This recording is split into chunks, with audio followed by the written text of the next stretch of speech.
രണ്ട് ദിശകളിലേക്കുള്ള മനുഷ്യജീവിതത്തിൻ്റെ അന്വേഷണങ്ങളാണ് ആദ്യത്തെ രണ്ട് വാക്യങ്ങളിൽ. യഹൂദൻ എന്താണ് ചെയ്യുന്നത്? അവൻ അന്വേഷകനാണ്. ഗ്രീക്കുകാരൻ എന്താണ് ചെയ്യുന്നത്? അവനും അന്വേഷകനാണ്. രണ്ട് തരത്തിൽ അന്വേഷണങ്ങൾക്കൊടുവിൽ ഞങ്ങളാകട്ടെ അന്വേഷകരല്ല, ഞങ്ങൾ ഉത്തരം നൽകുന്നവരാ, ഞങ്ങൾ മറുപടി പറയുന്നവരാണ്. യഹൂദൻ്റെ ചോദ്യത്തിനും ഗ്രീക്കുകാരൻ്റെ ചോദ്യത്തിനും ഒരുപോലെയുള്ളതും എക്കാലഘട്ടത്തിലുമുള്ളതും എന്നും മനുഷ്യരാശി അറിഞ്ഞിരിക്കേണ്ടതും അനുഭവിക്കേണ്ടതുമായ ഒരു വസ്തുതയെക്കുറിച്ച് പറഞ്ഞിട്ട് പറയുക, അല്ലയോ യഹൂദന്മാരെ നിങ്ങൾ അടയാളം തിരയുന്നു, അല്ലയോ ഗ്രീക്കുകാരെ നിങ്ങൾ ജ്ഞാനം തിരയുന്നു. ഈ ജ്ഞാനത്തിൻ്റെ അന്വേഷണം അല്ലെങ്കിൽ അടയാളത്തിൻ്റെ അന്വേഷണം നിങ്ങളെക്കൊണ്ട് എത്തിക്കുന്നത് നിരർത്ഥകമായ അസംതൃപ്തമായ ഒരു ലോകത്താണെങ്കിൽ ഞങ്ങൾ അതിനെ പൂരിപ്പിക്കുന്ന, ആ മനസ്സിൻ്റെ ശൂന്യതയെ പൂരിപ്പിക്കുന്ന മഹത്തരമായൊരു ഉത്തരം തരികയാണ്. അത് യഹൂദനാകട്ടെ യവനനാകട്ടെ വിശ്വസിക്കുന്ന ഏവനും ദൈവശക്തിയാകുന്നു. എത്ര ഉറപ്പോടെ, എത്ര ആധികാരികതയോടെ ധനനായ പൗലോസ് ഈ ഒരു വചനം പറയാൻ ആട്ടുന്ന ആർജവം വളരെ സുപ്രധാനമാണ്. എന്നിട്ട് ഈ സുവിശേഷത്തിൻ്റെ ഒരു സവിശേഷത പറയുകയാണ്. അത് കേൾക്കുന്ന ചിലർക്ക് ഭോഷത്വമാണ്, അത് കേൾക്കുന്ന ചിലർക്ക് ഇടർച്ചയാണ്. ചിലർക്ക് ഭോഷ്കായി തോന്നുന്നു, ചിലർക്ക് ഇടർച്ച വരുത്തുന്നു. ഇടർച്ച വരുത്തുന്നതും ഭോഷ്ക്കെന്ന് തോന്നുന്നതുമായ നിങ്ങൾ തള്ളിക്കളഞ്ഞ, നിരാകരിച്ച ഈ സന്ദേശത്തിൻ്റെ ഒരു കരുത്തും നിശ്ചയദാർഢ്യവും ഞങ്ങൾ പ്രസംഗിക്കുമ്പോൾ, ഞങ്ങൾ ആവിഷ്കരിക്കുമ്പോൾ, ഇന്ന് ഈ സുവിശേഷം ലോകത്ത് അവതരിപ്പിക്കപ്പെട്ടിട്ട് 2000-ൽ പരം ആണ്ടുകൾ കഴിയുന്നു. ഒരിക്കൽ അടയാളം ചോദിച്ചിറങ്ങിയ ആ ജനതയ്ക്ക് സമൂഹത്തിൻ്റെ മുമ്പിൽ ഒരടയാള അന്വേഷകർക്കപ്പുറത്തേക്ക് കാര്യമായി വളരാൻ കഴിഞ്ഞില്ല. അപ്പുറത്ത് അവരുടെ മാർഗം പാലസ്തീനിയായുടെ പരിമിതി കൊണ്ട് ഏതാണ്ടൊക്കെ ഉന്മൂലനം ചെയ്യപ്പെട്ടു. അവരുടെ മതസ്ഥാപനങ്ങൾ നിരാകരിക്കപ്പെട്ടു, അവരുടെ പള്ളികൾ തച്ചുടയ്ക്കപ്പെട്ടു. അപ്പുറത്ത് കാലകരണപ്പെട്ടു പോയി ചില കാഴ്ചപ്പാടുകൾ. ഇന്നാകട്ടെ യഹൂദന്മാരുടെ മതം അക്ഷരാർത്ഥത്തിൽ അതിൻ്റെ ശക്തിയോടെ കരുത്തോടെ നിലനിൽക്കുന്നില്ല എന്നുള്ളതാണൊരു സത്യം. മറ്റൊരർത്ഥത്തിൽ പറഞ്ഞാൽ യഹൂദമതത്തിന് ഏറ്റവും അധികം കാലോചിതമായ പരിഷ്കരണങ്ങൾ വേണ്ടി വന്നിരിക്കുന്നു. അവർക്ക് ആലയമില്ല, അവർക്ക് പുരോഹിതനില്ല, പറയുന്നതുപോലെ യാഗമില്ല.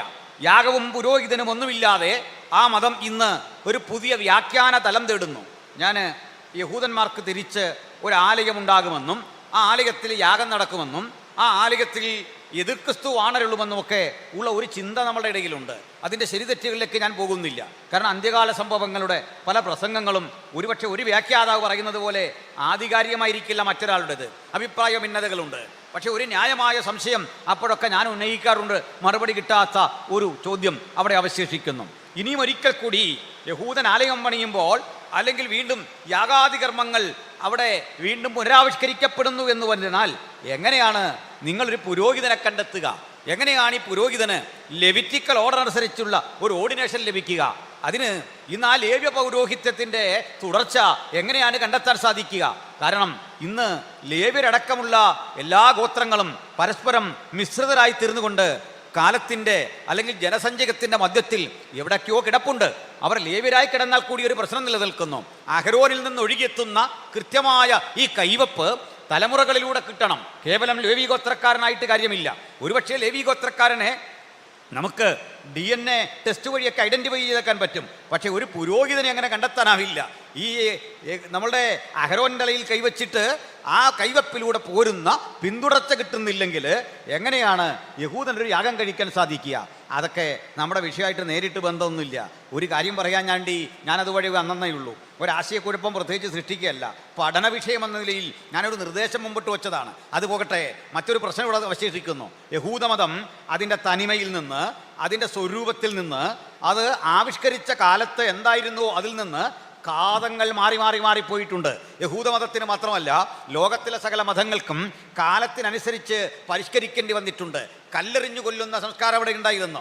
തലയെറുത്തു മാറ്റുന്ന സംസ്കാരം മതങ്ങൾ പഠിപ്പിച്ചിട്ടുണ്ട്. പക്ഷേ ഇന്ന് കല്ലെറിഞ്ഞു കൊല്ലൽ ഏതാണ്ടൊക്കെ ലോകത്തിൻ്റെ പലയിടങ്ങളിൽ നിന്ന് പാടെ പോയിക്കൊണ്ടിരിക്കുന്നു. തലയെറുത്തു മാറ്റുന്ന ആ വിദ്യ, ആ രീതി, ആ ശിക്ഷ ഏതാണ്ടൊക്കെ പോയിക്കൊണ്ടിരിക്കുന്നു. മതങ്ങളൊക്കെ പരിഷ്കരിക്കപ്പെട്ടുകൊണ്ടിരിക്കുന്നു. ആധുനികമായ ജനാധിപത്യ മൂല്യങ്ങൾക്കനുസൃതമായി മതം മാറിക്കൊണ്ടിരിക്കുന്നു. മതത്തിന് മാറ്റമില്ല എന്ന കാഴ്ചപ്പാടുകൾക്ക് യാതൊരർത്ഥവുമില്ലാത്ത വിധത്തിൽ മതം അതിൻ്റെ ചിന്തയിൽ ഒട്ടേറെ മാറ്റങ്ങൾ വരുത്തിയിരിക്കുന്നു. ആചാരങ്ങൾക്ക് മാറ്റം വരുത്തിയിരിക്കുന്നു. ആചാരങ്ങൾ പണ്ടേറ്റവും ശ്രേഷ്ഠമെന്ന് കരുതിയ ആചാരങ്ങൾ ദുരാചാരങ്ങൾ എന്ന് കണ്ടിരിക്കുന്നു. ബെന്റിംഗ് പ്രഭുവിൻ്റെ കാലത്താണ് നാം ഏവരും അറിയുന്ന ഏറ്റവും പ്രധാനപ്പെട്ട ഒരു ദുരാചാരം നമ്മുടെ രാജ്യത്ത് നിന്ന് നീക്കം ചെയ്യുന്നത്. അതെന്താണ്? 10-16 വയസ്സുള്ള ഒരു പെൺകുട്ടിയെ 80-85 വയസ്സ് പ്രായമുള്ള ഒരു മുതുമുത്തശ്ശൻ വിവാഹം കഴിക്കുന്നു. ആ വിവാഹം കഴിഞ്ഞിട്ട് ഏതാനും നാളുകൾക്കുള്ളിൽ പ്രായാധിക്യം കൊണ്ട് ഈ മുത്തശ്ശൻ മരിച്ചു പോകുന്ന ഈ മനുഷ്യൻ്റെ ആ ചിതയിലേക്ക് ഈ പെൺകുട്ടിയെ കൂടി കിടത്തിക്കൊണ്ട് അവൾ എഴുന്നേറ്റോടാതിരിക്കത്തക്ക വിധം പച്ചമുളകൾ കീറി വെച്ചിട്ട് ഈ മുളകൾ കയറുകൊണ്ട് നെയ്ത് അവളുടെ ചലനശേഷി മുഴുവൻ നിഷ്പ്രഭമാക്കിയിട്ട് അവളെ തീ വെച്ചു കൊല്ലുന്നു. ഈ കാഴ്ച നമ്മുടെ ശരാംപൂർ മിഷണറിയായ നമ്മളേറെ ആദരിക്കുന്ന വില്യം പോലെയുള്ള ആളുകളുടെ മനസ്സിൽ വല്ലാതെ മുറിവേൽപ്പിച്ചു.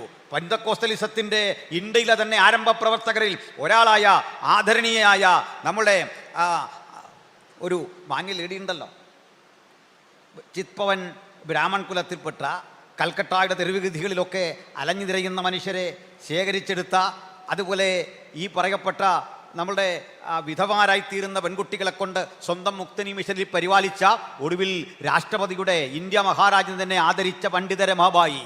ഈ രമാബായിയെ പോലെയുള്ള ആളുകളുടെ ഉള്ളിൽ ഇത് കൊടുത്ത വേദന വലുതായിരുന്നു. പക്ഷേ സതിയുടെ ചരിത്രം എഴുതുന്നവരൊന്നും ക്രൈസ്തവ പ്രാതിനിധ്യം പറയാറില്ല. അതിനെ പാടെ ഒഴിവാക്കിക്കൊണ്ടുള്ള ചരിത്രം രചിക്കും. സതിയുടെ പേര്, അതിൻ്റെ നിർമ്മാർജ്ജനത്തെ പറ്റി പറയുമ്പോൾ നമ്മുടെ മനസ്സിലേക്ക് ഓടി വരുന്ന പേരുകൾക്കല്ല അതിൻ്റെ പേറ്റന്റ്, മറിച്ച് അതും മാറ്റുന്നതിൽ വിശ്വാസം വഹിച്ച പങ്ക്, സുവിശേഷം വഹിച്ച പങ്ക്, ബൈബിൾ വഹിച്ച പങ്ക് ഏറ്റവും സുപ്രധാനമാണ്. മറ്റൊരു ചരിത്രത്തിലും അത് രേഖപ്പെടുത്തുന്നില്ലെങ്കിലും എന്നും അത് വിളിച്ചു പറയാനുള്ള ഒരു ബാധ്യത നമുക്കുണ്ട്. എന്നോട് പൊതുവെ ആളുകൾ സംവാദ മണ്ഡലത്തിലൊക്കെ ചെല്ലുമ്പോൾ ഈ പെന്തക്കോസ്തിൻ്റെ സാമൂഹ്യമായ സംഭാവന എന്ത് എന്നൊക്കെ ചോദിക്കുമ്പോൾ ഞാൻ പറയും ഞങ്ങൾ ഇന്ത്യ മഹാരാജ്യത്ത് ആരംഭിക്കുന്ന ഘട്ടത്തിൽ ഇന്ത്യ മഹാരാജ്യത്തിൽ നടമാടിക്കൊണ്ടിരുന്ന സതി നിർമ്മാർജ്ജന മുറിയിലാണ് ഇന്ത്യയിൽ രേഖാമൂലമുള്ള പെന്തക്കോസ്ത് നിറവിൻ്റെ ആദ്യത്തെ ചരിത്രം രേഖപ്പെടുത്തി വച്ചിരിക്കുന്നത്. പുത്തൻ ഗവേഷണമൊക്കെ അതിൻ്റെ കാലഘട്ടത്തിന് മാറ്റം വരുത്തിയിട്ടുണ്ടാകാം, പക്ഷേ സംഭവത്തിന് യാതൊരു വ്യത്യാസവുമില്ല. പ്രിയപ്പെട്ടവരെ, അതുകൊണ്ട് ഞാൻ ഈ പറഞ്ഞു വന്നതിൻ്റെ അർത്ഥം ആചാരങ്ങളും ദുരാചാരങ്ങളും മതഗ്രന്ഥങ്ങളിൽ രേഖപ്പെടുത്തി വെച്ച പലതും അതൊക്കെ നിരാകരിക്കേണ്ട അന്തരീക്ഷത്തിലേക്ക് കാലം മാറി.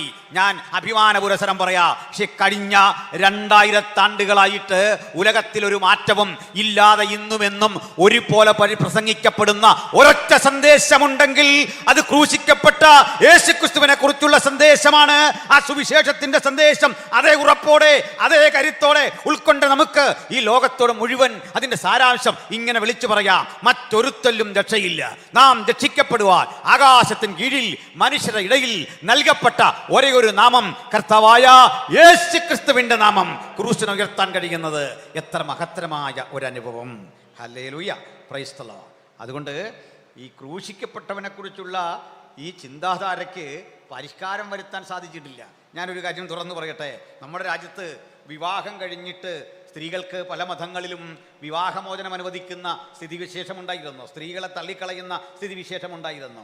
1960 നമ്മുടെ രാജ്യത്ത് ഒരു വിവാഹ നിയമത്തിന് ഭേദഗതി വരുത്തേണ്ട സ്ഥിതി വന്നു. അതുവരെ നമ്മുടെ രാജ്യത്ത് ഒരു പുരുഷന് ധാരാളം സ്ത്രീകളെ വിവാഹം കഴിക്കാമായിരുന്നു. വിചിത്രമായ മറ്റൊരു നിയമം നമ്മുടെ രാജ്യത്തുണ്ടായിരുന്നു. സ്ത്രീക്ക് അനവധി പുരുഷന്മാരെ വിവാഹം കഴിക്കാൻ കഴിയുന്ന പാഞ്ചാലി വിവാഹം എന്നൊരു സിസ്റ്റം ഉണ്ടായിരുന്നു. 1960 ശേഷം അത് ഇന്ത്യ മഹാരാജ്യത്ത് നടപ്പിലാക്കാൻ കഴിഞ്ഞിട്ടില്ല. അങ്ങനെ ചെയ്യുമെങ്കിൽ അത് ക്രിമിനൽ കുറ്റമാണ് എന്ന് നമ്മുടെ ഭരണകൂടം വിധി എഴുതിയിട്ടുണ്ട്. ഇന്നങ്ങനെ വിവാഹം കഴിച്ചാൽ ഇയാൾ ജയിലിനുള്ളിൽ പോകും. ചില മതങ്ങൾക്കൊക്കെ ബഹുഭാര്യത്വം അനുവദിച്ചിട്ടുണ്ട്, ബഹുഭർത്തൃത്വം ഒരു മതത്തിലും അനുവദിച്ചിട്ടില്ല. മതങ്ങൾ പരിഷ്കരിക്കട്ടെ, ഞങ്ങൾ അതിൽ സന്തോഷവാന്മാരാണ്. അതിൽ മനുഷ്യത്വമൊക്കെ ഉണ്ടാകട്ടെ, ഞങ്ങൾ സന്തോഷവാന്മാരാണ്. ചരിത്രത്തിൻ്റെ അടരുകളിലെ ഏതെങ്കിലും പുഴുക്കുത്തുകൾ തിരഞ്ഞു പിടിച്ച് ഒരു മതത്തെയും വിമർശിക്കുക ഞങ്ങളുടെ ലക്ഷ്യമല്ല. പക്ഷേ ഞങ്ങൾക്ക് അഭിമാനപുരസരം ഒന്ന് പറയാൻ പറ്റും, ക്രിസ്ത്യൻ വിവാഹ നിയമം പരിഷ്കരിക്കേണ്ടി വന്നിട്ടില്ല. കാരണം അതിൻ്റെ ഉപജ്ഞാതാവ് കർത്താവായ യേശുവാണ്. Price the Lord. യേശു വിഭാവനം ചെയ്ത ഒരു ചിന്തയും പരിഷ്കരിക്കാൻ 2000 ആണ്ടുകളായിട്ട് ഞങ്ങൾക്ക് ആവശ്യം വന്നിട്ടില്ല എങ്കിൽ അമൻമെന്റുകളില്ലാത്ത, ഭേദഗതികളില്ലാത്ത, മനുഷ്യനെ മാറ്റിമറിക്കാൻ കഴിയാത്ത അതുല്യമായ വചനത്തിന്റെ പേരാണ് സുവിശേഷം. അതുകൊണ്ട് ക്രൂശിക്കപ്പെട്ട യേശുവിനെ കുറിച്ചുള്ള ഈ വചനത്തിന്റെ പവിത്രത എത്ര ശ്രേഷ്ഠകരമായൊരു അനുഭവമാണ്. സ്തോത്രം, പ്രൈസ് ദി ലോർഡ്. നമ്മുടെ കുമ്പനാട് YMCA ഹാളിലാണ് ഞാൻ പ്രസംഗിക്കുന്നത്. ഇവിടെ വരുമ്പോൾ നമ്മുടെ നേതൃനിരയുടെ ഒരു ധാരാളമായ ചിത്രങ്ങൾ ഇവിടെ കാണുന്നുണ്ട്. ഇതിൽ പല സഭയിൽപ്പെട്ട ആളുകളുണ്ട്. ആദരണീയനായ IPC സ്ഥാപക നേതാക്കളിൽ ഏറ്റവും ശ്രേഷ്ഠനായ കേബ്രാം സാറിൻ്റെ ഫോട്ടോയും ഉണ്ട്. പല ഫോട്ടോകൾ ഇവിടെ കാണുന്നുണ്ട്. നല്ലത്. വ്യത്യസ്ത സഭകൾ ഒരുമിച്ച് ചേർന്ന് ഇത്തരം മൂവ്മെൻറ്റുകൾ മുമ്പോട്ട് കൊണ്ടുവന്നിട്ടുണ്ട്. അതിനിടയ്ക്ക് സഭകൾ തമ്മിലുള്ള ഒട്ടേറെ ബന്ധങ്ങൾ അകന്നു പോയിട്ടുണ്ട്. അതൊക്കെ ഒരു സത്യം. പക്ഷെ ഒരു കാര്യം എന്നൊരു ദൈവമക്കൾ ഓർക്കണം, വ്യത്യസ്ത സഭകളായിട്ട് ക്രിസ്ത്യാനിറ്റി ലോകത്ത് നിൽക്കുന്നുണ്ട് എന്നതൊരു സത്യമാണെങ്കിലും, വ്യത്യസ്ത ഉപദേശങ്ങൾ നമുക്കുണ്ട്, അത് സത്യമാണെങ്കിലും, ദൈവശാസ്ത്ര രംഗത്ത് ഒരു തരത്തിലും നമുക്ക് യോജിക്കാൻ കഴിയില്ല എന്നത് സത്യമാണെങ്കിലും, നമ്മുടെ വിശ്വാസങ്ങൾ മറ്റുള്ള നമ്മുടെ സഹോദര ക്രൈസ്തവ സഭകളുമായിട്ട് ഇഴുകിച്ചേരാൻ പ്രായോഗിക ബുദ്ധിമുട്ടുകളുണ്ടെങ്കിലും ക്രൈസ്തവരെ മുഴുവൻ ഒരുമിപ്പിക്കാൻ കഴിയുന്ന ഒരു വിഷയമുണ്ട്. ഒരു വിഷയം സകല ക്രൈസ്തവനും 2000 ആണ്ടുകളായിട്ട് ഒരുമിച്ച് പോകാൻ പറ്റുന്ന ഒരു പാതയുണ്ട്. ഞങ്ങളുടെ വചനം കേട്ടുകൊണ്ട് പുറത്ത് കേൾക്കുന്ന ഞങ്ങളുടെ പ്രിയപ്പെട്ട സഹോദരങ്ങൾ മനസ്സിലാക്കേണ്ട ഒരു കാര്യം, ഞങ്ങൾ ക്രിസ്ത്യാനിറ്റിക്കെതിരെയോ ഏതെങ്കിലും പരമ്പരാഗതമായ മൂല്യങ്ങൾക്കെതിരെയോ അല്ല സംസാരിക്കുന്നത്. പെന്തക്കോസ്തലിസത്തിൻ്റെ ആവിർഭാവം ക്രിസ്തീയ മൂല്യങ്ങളുടെ പൗരാണികത തേടി തന്നെയാണ്. ചിലെങ്കിലും തെറ്റിദ്ധരിച്ചിട്ടുണ്ട്, ഞങ്ങൾക്ക് പാരമ്പര്യത്തിൽ വിശ്വാസമില്ല. സഹോദരങ്ങളെ, ഞങ്ങൾ പാരമ്പര്യവാദികളാണ്. ഞങ്ങൾ യാഥാസ്ഥിതിക പക്ഷക്കാരാണ്. യേശു എന്ത് പഠിപ്പിച്ചോ, അപ്പോസ്തലന്മാരെന്ത് പഠിപ്പിച്ചോ, അണുവിട തെറ്റാതെ മുമ്പോട്ട് പോകണം എന്ന് വാദിക്കുന്നത് കൊണ്ട് നാമാണ് പാരമ്പര്യവാദികൾ. നാമാണ് ഏറ്റവും പൗരാണികമായ പൂർവികമായ ഒരു രൂപത്തിലേക്ക് സഭ കടന്നു പോകണമെന്ന് ചിന്തിക്കുന്ന ആളുകൾ. എല്ലാ ക്രൈസ്തവരെയും ഒരുമിപ്പിച്ച് യോജിപ്പിക്കുന്ന ആ ഘടകതന്ത്രിൻ്റെ സകല ക്രൈസ്തവൻ്റെയും കത്തോലിക്കൻ്റെയും യാക്കോബക്കാരൻ്റെയും മർത്തോമക്കാരൻ്റെയും പെന്തക്കൊസ്തുകാരൻ്റെയും ബ്രദറുകാരൻ്റെയും ഇവർക്കൊക്കെ ഒരു വേദിയിൽ ഒരുമിച്ച് വരാൻ പാടാണെന്ന് എനിക്കറിയാം. പക്ഷേ ഇവരെല്ലാം ഒരുമിച്ച് ചിന്തിക്കേണ്ട ഒരു വിഷയമുണ്ട്. സകല ക്രൈസ്തവൻ്റെയും എത്തിക്കൽ പ്രിൻസിപ്പിൾസ്, ധാർമ്മിക പാഠങ്ങൾ ഒന്നാണ്. ഒറ്റ പാഠം, ഒറ്റ എത്തിക്സേ സകല ക്രൈസ്തവർക്കുമുള്ളൂ. അതിന് മാറ്റം വരുത്താൻ പറ്റില്ല. ബാക്കി കാര്യങ്ങളില്ല മാറ്റം, തിയോളജിയിലൊക്കെ മാറ്റം. ആ മാറ്റത്തിൽ കോംപ്രമൈസ് ഒന്നും ആർക്കും ചെയ്യാൻ പറ്റില്ലെങ്കിലും ധാർമ്മിക ജീവിതത്തിൻ്റെ ആ ബോധമുണ്ടല്ലോ, സന്മാർഗശാസ്ത്രമുണ്ടല്ലോ, ആ എത്തിക്കൽ പ്രിൻസിപ്പൽ ഉണ്ടല്ലോ, അതൊരൊറ്റ കാര്യമാണ്. ആ ഒറ്റ കാര്യത്തിൽ നമുക്ക് ഒരുമിക്കാൻ പറ്റിയ ഒരു മണ്ഡലമുണ്ട്. അതുകൊണ്ട് ഈ പ്രസംഗം കേട്ടോ, ഈ 3 ദിനങ്ങളിലെ കൺവെൻഷൻ കേട്ടോ, ഞങ്ങളുടെ സ്നേഹിതരായ ഇതര സഭക്കാർ മറ്റൊരു കണ്ണുകളോടെ കാണണ്ട, നിങ്ങൾക്ക് കൂടെ വരാം, ഈ യോഗം കേൾക്കാം. ഈ യോഗത്തിൽ പറയുന്ന കാര്യങ്ങളിൽ സത്യസന്ധമായ വസ്തുതകളുണ്ടെന്ന് വചനാടിസ്ഥാനത്തിൽ പരിശോധിക്കാം. ഉൾക്കൊള്ളാൻ പറ്റിയവ ഉൾക്കൊള്ളുവാനായിട്ട് സാധിക്കും. ഏതായാലും ഞാൻ ആ വഴിക്ക് ഒത്തിരി വിശദീകരണം കൊണ്ടുപോകുന്നില്ല. ഇവിടെ നമ്മുടെ ചിന്താവിഷയത്തിലേക്ക് നമുക്ക് നേരിട്ട് വരണം. സന്തോഷമുണ്ടോ? കേൾക്കാൻ പറ്റുന്നുണ്ടോ? സ്തോത്രം, പ്രൈസ് ദി ലോർഡ്. എനിക്ക് ഇത്തരം ഓഡിറ്റോറിയത്തിൽ പ്രസംഗിക്കുന്ന വലിയ സന്തോഷമാണ്. കാരണം ഞാനൊരു ഉണർവ് പ്രസംഗകനല്ല. അതുകൊണ്ട് എന്നെപ്പോലുള്ള ആളുകൾക്ക് സെമിനാറിൽ പ്രസംഗിച്ചാണ് ശീലം. അപ്പോൾ അതിന് പറ്റിയൊരു വോയിസേ ഞാൻ എടുക്കാറുള്ളൂ. സ്തോത്രം. അതിനുള്ളൊരു ആരോഗ്യം എനിക്കുള്ളൂ. അല്ല, ഉണർവ് പ്രസംഗം മോശമായിട്ടല്ല, നമ്മൾ നമ്മുടെ ശരീരം കൂടെ നോക്കണമല്ലോ. അതുകൊണ്ട് അല്ല, ഉണർവ് പ്രസംഗരോട് വെറുപ്പൊന്നും ഉണ്ടായിട്ടുള്ളതല്ല. നമ്മുടെ ആക്കത്തിനനുസരിച്ച് പറഞ്ഞിട്ട് നിന്നില്ലെങ്കിൽ ഉള്ള പ്രയാസമുള്ളതുകൊണ്ടാണ്. അതുകൊണ്ട് ഇങ്ങനെയുള്ളൊരു വേദിയിൽ പ്രസംഗിക്കുന്ന ഭയങ്കര സന്തോഷമാണ്. ആളുകൾ കുറയുന്നതും എന്നെ ബാധിക്കുന്ന ഒരു കാര്യമല്ല. ഞാൻ ഒരാളും ഈ യോഗത്തിനില്ലെങ്കിലും പ്രസംഗിക്കണമെന്ന് പറയുന്ന ആളാണ് മഴയൊക്കെ വന്നാൽ. കാരണം ആരുമില്ലെങ്കിൽ കാറ്റിനോട് പ്രവചിക്കാനാണ് കർത്താവ് നമ്മൾ പറയുന്നത്. ആരുമില്ലാത്തതോട് പ്രസംഗിച്ചാൽ, ഒരു വേദിയിൽ പ്രസംഗിച്ചാലും തമ്പുരാൻ നമ്മുടെ പ്രതിഫലമൊന്നും കുറയ്ക്കുന്നില്ല. അതാണ് കാരണം. സ്വർഗത്തിലെ ദൈവം നമുക്ക് കരുതി വെച്ചിട്ടുള്ള ആ നന്മകളൊന്നും കുറയ്ക്കുന്നില്ല. സ്തോത്രം. അതുകൊണ്ട് നമുക്ക് നേരായതിൻ്റെ ഉള്ളടക്കത്തിലേക്കും വിശദീകരണത്തിലേക്കും ഒന്ന് പോകാം. ശ്രദ്ധിച്ചിരിക്കണം പ്രിയപ്പെട്ടവരെ. നമുക്കാദ്യം ഈ ജൂതൻ എന്നൊരു കഥാപാത്രത്തെ പഠിക്കണം. അത് പ്രധാനമാണ്. കാരണം ഈ ജൂതൻ എത്രയൊക്കെ അവനെ ഇടിച്ചിരുത്തി കാണിക്കാൻ ശ്രമിച്ചാലും, അവനോട് വലിയ വിരോധമൊക്കെ കാണിച്ചാലും, ലോകത്തിൻ്റെ നെറുകയിൽ 1-ാം സ്ഥാനത്ത് അവനാണ്. ഇത് ലൈവ് ചെയ്യുന്നുണ്ട്. ഇത്രയും മാത്രം കിട്ടിയാൽ എന്നെ ആളുകൾ ആക്രമിക്കുമെന്നറിയാം. നിങ്ങൾ അങ്ങനെയൊക്കെ അവനെ ചെറുതായി കണ്ടാലും അവനൊരു മൈക്രോ മൈനോറിറ്റിയാണ് ലോകത്തിൽ. നമുക്കറിയാം, ഒരു മൈക്രോ മൈനോറിറ്റി. മലയാളി എന്ന് പറയുന്നത് ഓളം പോലും ജൂതന് വലിപ്പമില്ല. അംഗസംഖ്യയിൽ, പോപ്പുലേഷനിൽ അവർ വളരെ ചുരുക്കമാണ്, ചെറിയൊരു ജനതയാണ്. പക്ഷേ 200ഓളം നോബൽ സമ്മാനം ശാസ്ത്ര സാങ്കേതിക വിഷയങ്ങളിൽ കരഗതമാക്കിയ ഒരു ജനത ഈ ജൂതന്മാരാണെന്ന് ആദ്യം മനസ്സിലാക്കിയിരിക്കണം. ജൂതന്മാർക്ക് ഇത്ര കിട്ടുക, എത്ര മലയാളി ഉണ്ടെന്ന് നിങ്ങൾ കണ്ടുപിടിക്കുക. അങ്ങനെ നമ്മൾ ആജീവനാന്തം ചിന്തിച്ചാൽ ഒരു മലയാളിയെ ഇവിടെ കണ്ടെത്താനായിട്ട് കഴിയില്ല. അതിൻ്റെ കാരണം ഏറ്റവും ശ്രേഷ്ഠകരമായ കോൺട്രിബ്യൂഷൻ ലോകത്തിന് കൊടുത്ത ആളുകളാണ് അവർ. അവരുടെ ഒരു ആത്മീക പ്രശ്നം ഇവിടെ പറയുക. അതെന്താണ്? അവരെക്കുറിച്ച് പറയുക, അവർ അടയാളം തിരക്കിക്കൊണ്ടിരിക്കും. ഒരാൾ പ്രവാചകനാണോ?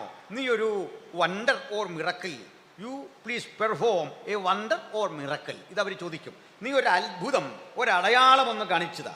ഇതാണ് പറയുന്നത്. പക്ഷേ ഇത് നിരർത്ഥകമായൊരു അന്വേഷണമാണ്. കാരണം യേശുവിനോട് ഈ ചോദ്യം ചോദിക്കുന്നുണ്ട്. അടയാളം കാണിച്ചതാ, അത്ഭുതം കാണിച്ചതാ, ഇത് പറയാറുണ്ട്. പക്ഷെ ഇവർക്കൊരു പ്രശ്നമുണ്ട്. അവർ തിരുവെഴുത്തുകളിൻ പ്രകാരം യേശുവിനെ അന്വേഷിക്കാതെ പോയതാണ് ഒരു പ്രശ്നം. തിരുവെഴുത്തുകളിൻ പ്രകാരം യേശുവിനെ അന്വേഷിക്കാത്തത് ഒരു പ്രശ്നമാണ്. ഇന്നും ലോകം നേരിടുന്നൊരു പ്രശ്നമുണ്ട്. ആളുകൾ ക്രിസ്തുവിനെ എലീം ചർച്ചിൽ അന്വേഷിക്കുന്നു, ഹെബ്രോനിൽ അന്വേഷിക്കുന്നു, IPCയിൽ അന്വേഷിക്കുന്നു, ചർച്ചക്കോടിൽ അന്വേഷിക്കുന്നു, ഇതര സഭകളിൽ അന്വേഷിക്കുന്നു, കത്തോലിക്കയിൽ അന്വേഷിക്കുന്നു. ഇവിടെ ക്രിസ്തു ഉണ്ടോ, ഇതാണോ ക്രിസ്തീയത, ഇത് അന്വേഷിക്കുന്നു. അതിന് പരിമിതിയുണ്ട്, തീർച്ചയായിട്ടും പരിമിതിയുണ്ട്.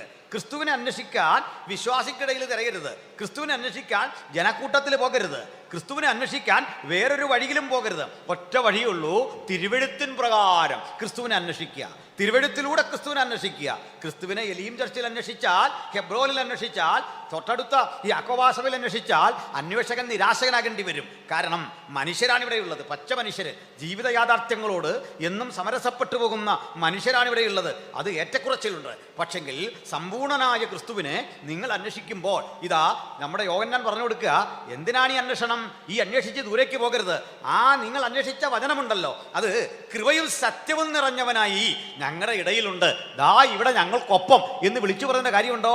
ആഗോള വ്യാപകമായ ക്രിസ്ത്യാനിത്വത്തിന്റെ ശക്തി എന്താണെന്നറിയണ്ടേ? ലോകമാസകമല്ല ക്രിസ്ത്യാനിത്വത്തിന്റെ ശക്തി സമ്പത്തിന്റെ ശക്തിയല്ല, ആൾബലമല്ല, മറ്റേതെങ്കിലും ഭൗതിക ഘടകങ്ങളുടെ ശക്തിയല്ല. ക്രിസ്തു നമ്മുടെ ഇടയിലുണ്ട് എന്നുള്ളതാണ് ക്രിസ്ത്യാനിത്വത്തിന്റെ ശക്തി. ആ ശക്തി കൊണ്ടാണ് ഇതുവരെ നമ്മൾ വളർന്നത്, ഇതുവരെ മുമ്പോട്ട് പോയത്. സ്തോത്രം. അതുകൊണ്ട് യഹൂദൻ അടയാളം അന്വേഷിച്ച് പിൻവാങ്ങി. ഇനി അടുത്തൊരു കൂട്ടരുണ്ട്, ഗ്രീക്കുകാരാണ്. നമ്മുടെ മലയാളം ബൈബിളിൽ യവനൻ എന്ന് കിടക്കുന്നു. യവനൻ, ഈ പദം മലയാളത്തിൽ പലപ്പോഴും നമ്മൾ കേൾക്കുന്ന യവനൻ, അത് ബൈബിളിൽ മാത്രമല്ല മറ്റ് സെക്കുലർ മേഖലയിലും യവനൻ എന്നാണ് ഈ ഗ്രീക്കുകാരനെ വിളിക്കുന്നത്. ഹിന്ദിയിലാണ് യുനാനി എന്ന് പറയും. നമ്മൾ കണ്ടില്ലേ യുനാനി ചികിത്സ എന്ന് കേട്ടിട്ടുണ്ടല്ലോ. ഇവരത്ര ചില്ലറക്കാരല്ല, അതിപ്രഗത്ഭന്മാരായ ബൗദ്ധിക പ്രാധാന്യമുള്ള ആളുകളാണ്, ചിന്താപരതയുള്ള ആളുകളാണ്. Socrates ഇവിടുത്തുകാരനാണല്ലോ, Plato ഇവിടുത്തുകാരനാണല്ലോ, Aristotle ഇവിടുത്തുകാരനാണല്ലോ, Heraclitus ഇവിടുത്തുകാരനാണല്ലോ, Thales ഇവിടുത്തുകാരനാണല്ലോ, അലക്സിമാൻഡസ് ഇവിടുത്തുകാരനാണല്ലോ. ഇങ്ങനെ വലിയ ചിന്താധാരകളിലൂടെ മനുഷ്യനെ നയിക്കുന്ന ആളുകൾ. അടുത്തത് ഇവർ വലിയ ഗണിതശാസ്ത്രജ്ഞന്മാരാണ്. മാത്സും അതുപോലെ തന്നെ ഫിസിക്സും തത്വചിന്തയും ചരിത്രവും കാവ്യവും നാടകവുമൊക്കെ അഭ്യസിച്ചു. കലയോട്, സാഹിത്യത്തോട്. ഒറ്റവാക്കിൽ പറഞ്ഞാൽ മനുഷ്യൻ ഭൂമിയിൽ എന്തൊക്കെ ജീവിക്കാൻ വേണം, അതിന് ബുദ്ധിപരമായി എന്തൊക്കെ ചെയ്യണം, ഇത് അന്വേഷിച്ചു. ആ കൂടെ അവർ ദൈവത്തെ അന്വേഷിച്ചു. ദൈവം വേണോ? വേണമെങ്കിൽ ആകട്ടെ എന്ന് മാത്രമല്ല, ദൈവവിഷയത്തിൽ അവരുടെ ചിന്ത ഒരു ബഹുദൈവ ബോധത്തിലേക്കാണ് ആളുകളെ നയിച്ചത്. ചിലരാകട്ടെ ഈ ബഹുദൈവ ബോധം അത് വെച്ചു പുലർത്താനും അതിനെ തള്ളിക്കളയാനുമുള്ള സ്വാതന്ത്ര്യം കൂടി അവർ കൊടുത്തു. ഇന്ത്യയും ഗ്രീസുമാണ് പൗരാണിക ലോകത്ത് ദൈവാന്വേഷണങ്ങൾക്കേറെ ഇറങ്ങിത്തിരിച്ച രണ്ട് രാജ്യങ്ങൾ എന്ന് പറയുന്നത്. ഗണിത പഠനത്തിലും ഈ രണ്ട് രാജ്യങ്ങളുടെ പ്രാധാന്യം വളരെ വലുതാണ്. ഇതൊക്കെ വെച്ചുകൊണ്ടാണ് ചില ആളുകൾ പറയാറുണ്ട്, പൗരാണിക ഇന്ത്യ ഭയങ്കര ശ്രേഷ്ഠമായിരുന്നു എന്ന് പറയാറുണ്ട്. അത് തീരെ തള്ളിക്കളയാവുന്നൊരു വാദമല്ല, പൗരാണിക ഇന്ത്യ ശ്രേഷ്ഠം തന്നെയാണ്. പക്ഷെ അതിൻ്റെ പ്രശ്നം, പൗരാണിക ഇന്ത്യയിലെ ഈ വിഭവശേഷി ഉണ്ടല്ലോ, ഈ പഠിക്കാനുള്ള ആ വിഭവശേഷി ഉണ്ടല്ലോ, അല്ലെങ്കിൽ മാത്സും അല്ലെങ്കിൽ ഗണിതവും മറ്റന്വേഷണങ്ങളും അർത്ഥശാസ്ത്രങ്ങളും ഇത് എല്ലാവർക്കും പഠിക്കാൻ പറ്റുമായിരുന്നില്ല. അത് ഡിസ്ട്രിബ്യൂട്ട് ചെയ്യാൻ തയ്യാറായിരുന്നില്ല. 47 ഇന്ത്യക്ക് സ്വാതന്ത്ര്യം കിട്ടിയ ശേഷമാണ് ഇന്ത്യയിലെ വിഭവങ്ങൾ അവൻ്റെ പൗരൻ്റെ അരികിലേക്ക് എത്തിത്തുടങ്ങിയത്. ഇന്ത്യയുടെ അറിവും വിദ്യാഭ്യാസ ശേഷിയും മറ്റ് ഘടകങ്ങളും വിഭവശേഷി പൗരൻ്റെ അരികിലേക്ക് എത്തുന്നത് 47 ശേഷമാണ്. അതുകൊണ്ട് എന്നോടൊരാൾ ചോദിച്ചാൽ ഞാൻ പറയും, ഞാൻ ഇഷ്ടപ്പെടുന്നത് 47 ശേഷമുള്ള ഇന്ത്യയാണ്. ആ ഇന്ത്യയിലാണ് എനിക്ക് ഭരണാധികാരിയെ ചോദ്യം ചെയ്യാൻ പറ്റിയത്, എനിക്ക് വോട്ടവകാശം കിട്ടിയത്, എനിക്ക് എൻ്റെ പ്രധാനമന്ത്രിയെ ചോദ്യം ചെയ്യാൻ സാധിച്ചത്, എൻ്റെ മുഖ്യമന്ത്രിയെ ചോദ്യം ചെയ്യാൻ സാധിച്ചത് 47 ശേഷമാണ്. എൻ്റെ നികുതി ഭാരം കുറഞ്ഞത് അതിന് ശേഷമാണ്. 108 വിധ കരമടക്കേണ്ട സ്ഥിതി പണ്ട് നമ്മുടെ രാജ്യത്തുണ്ടായിരുന്നു. അതൊക്കെ മാറിയത് അതിന് ശേഷമാണ്. ഞാൻ ഒറ്റവാക്കിൽ പറയട്ടെ, ഇന്ത്യക്കാർ ബുദ്ധിമാന്മാരാണ്, അറിവിലും അന്വേഷണത്തിലും മുമ്പിലാണ്. ഗ്രീക്കുകാരും ഇങ്ങനെ തന്നെയാണ്. പക്ഷെ കുറെ കഴിഞ്ഞപ്പോൾ ഒരു കാര്യം നമ്മൾ പഠിച്ചു.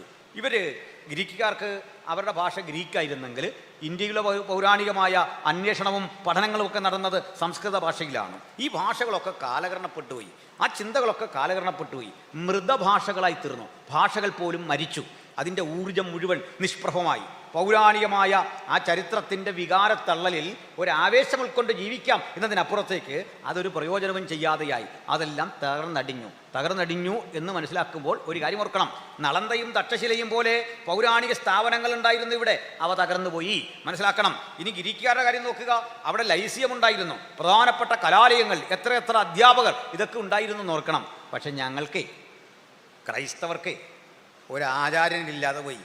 നമുക്കുണ്ടായിരുന്ന പത്രോസാണ്. സോക്രട്ടീസിൻ്റെ സ്ഥാനത്ത് നമുക്കുണ്ടായിരുന്നത് ബേസൈദ കടൽക്കരയിൽ മീൻ പിടിച്ച് ജീവിച്ചൊരു പത്രോസ്, ചേട്ടനായ അന്ത്രയോസ്, യോഹന്നാൻ. ഏറ്റവും ദുർബലരായ 12 പേര്. ഇരിക്കാനൊരിടമില്ല, ഒരു ഹെഡ് ക്വാർട്ടേഴ്സ് ഇല്ല, സീലും ലെറ്റർ പാഡ് സ്വന്തം ഇല്ല.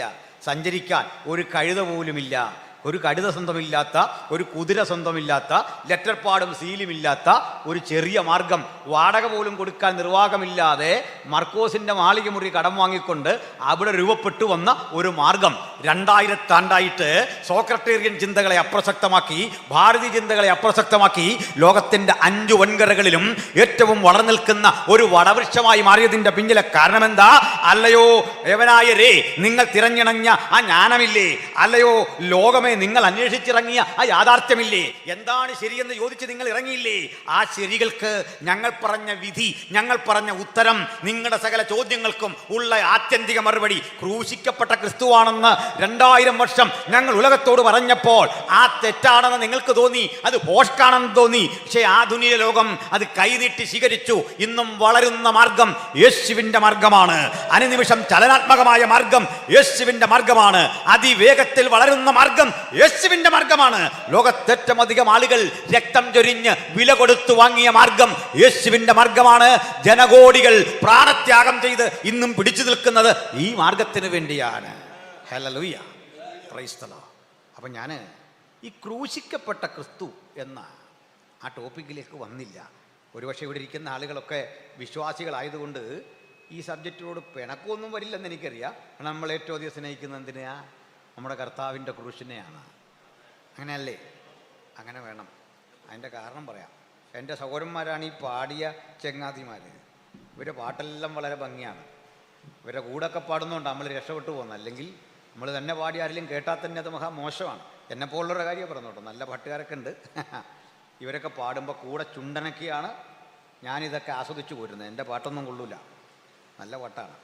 പക്ഷെ നമ്മളിന്ന് സിയോൻ ഗീതാവലിയിലുള്ള 90% അല്ല 99% പാട്ടും നിത്യത ചെന്ന് കഴിഞ്ഞാൽ പാടത്തില്ല. അത് ആവശ്യമില്ല. പ്രമേയം കൊണ്ടത് മാറി. അതല്ല, കുഴപ്പമൊന്നും ഉണ്ടായിട്ടല്ല. സെക്കൻഡ് കമ്മിങ് അല്ലെങ്കിൽ ഉദാഹരണം നമ്മൾ ഈ കാത്തിരിപ്പ് യോഗത്തിന് പാടുന്ന പാട്ടില്ലേ, നമ്മൾ കാത്തിരിപ്പ് യോഗത്തിരിക്കുന്ന പാട്ട് നിത്യത ചെന്നാൽ പാടേണ്ട കാര്യമുണ്ടോ? ഒന്നുമില്ല.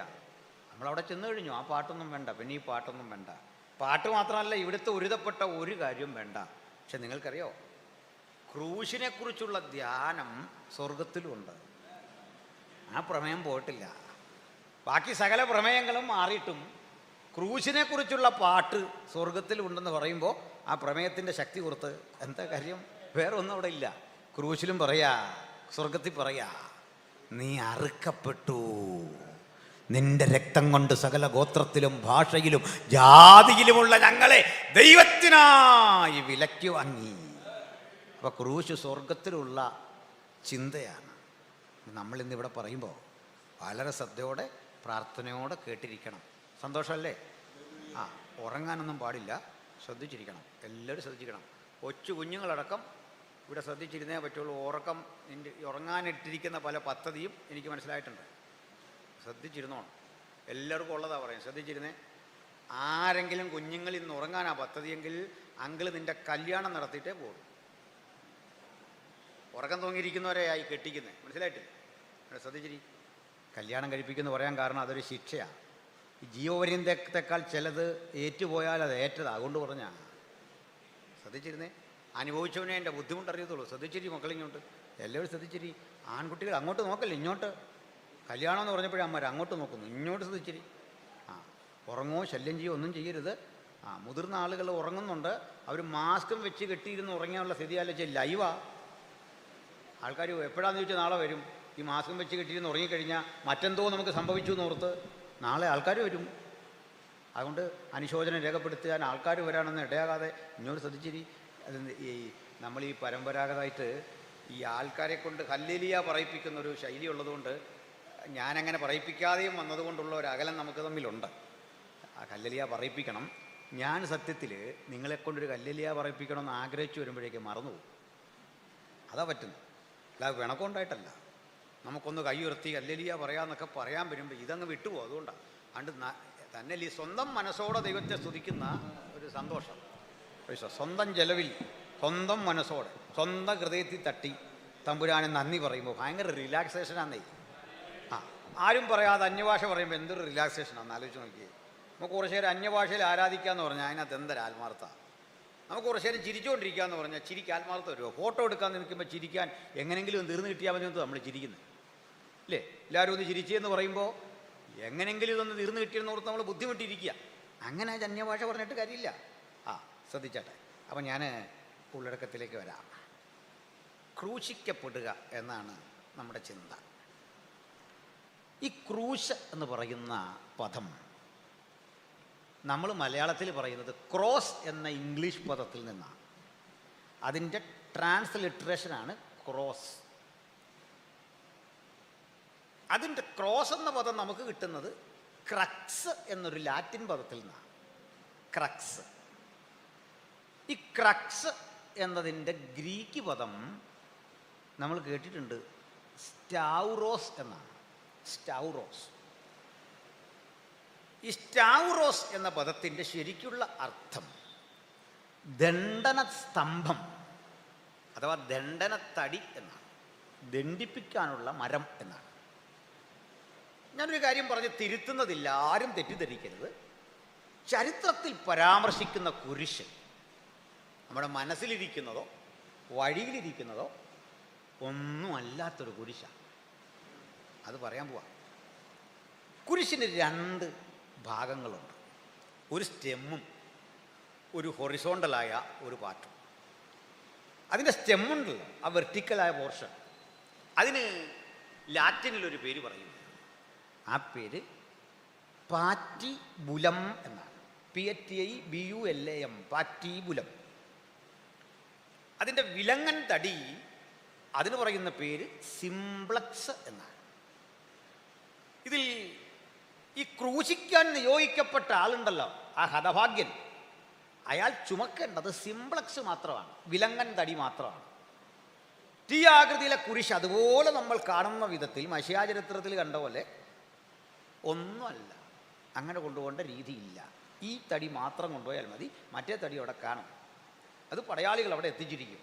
കാരണം ഇത്രയും വലിയ തടി ഒരുത്തന് സ്വന്തമായിട്ട് കൊണ്ടുപോകാൻ പറ്റില്ല. അതാണ് കാരണം.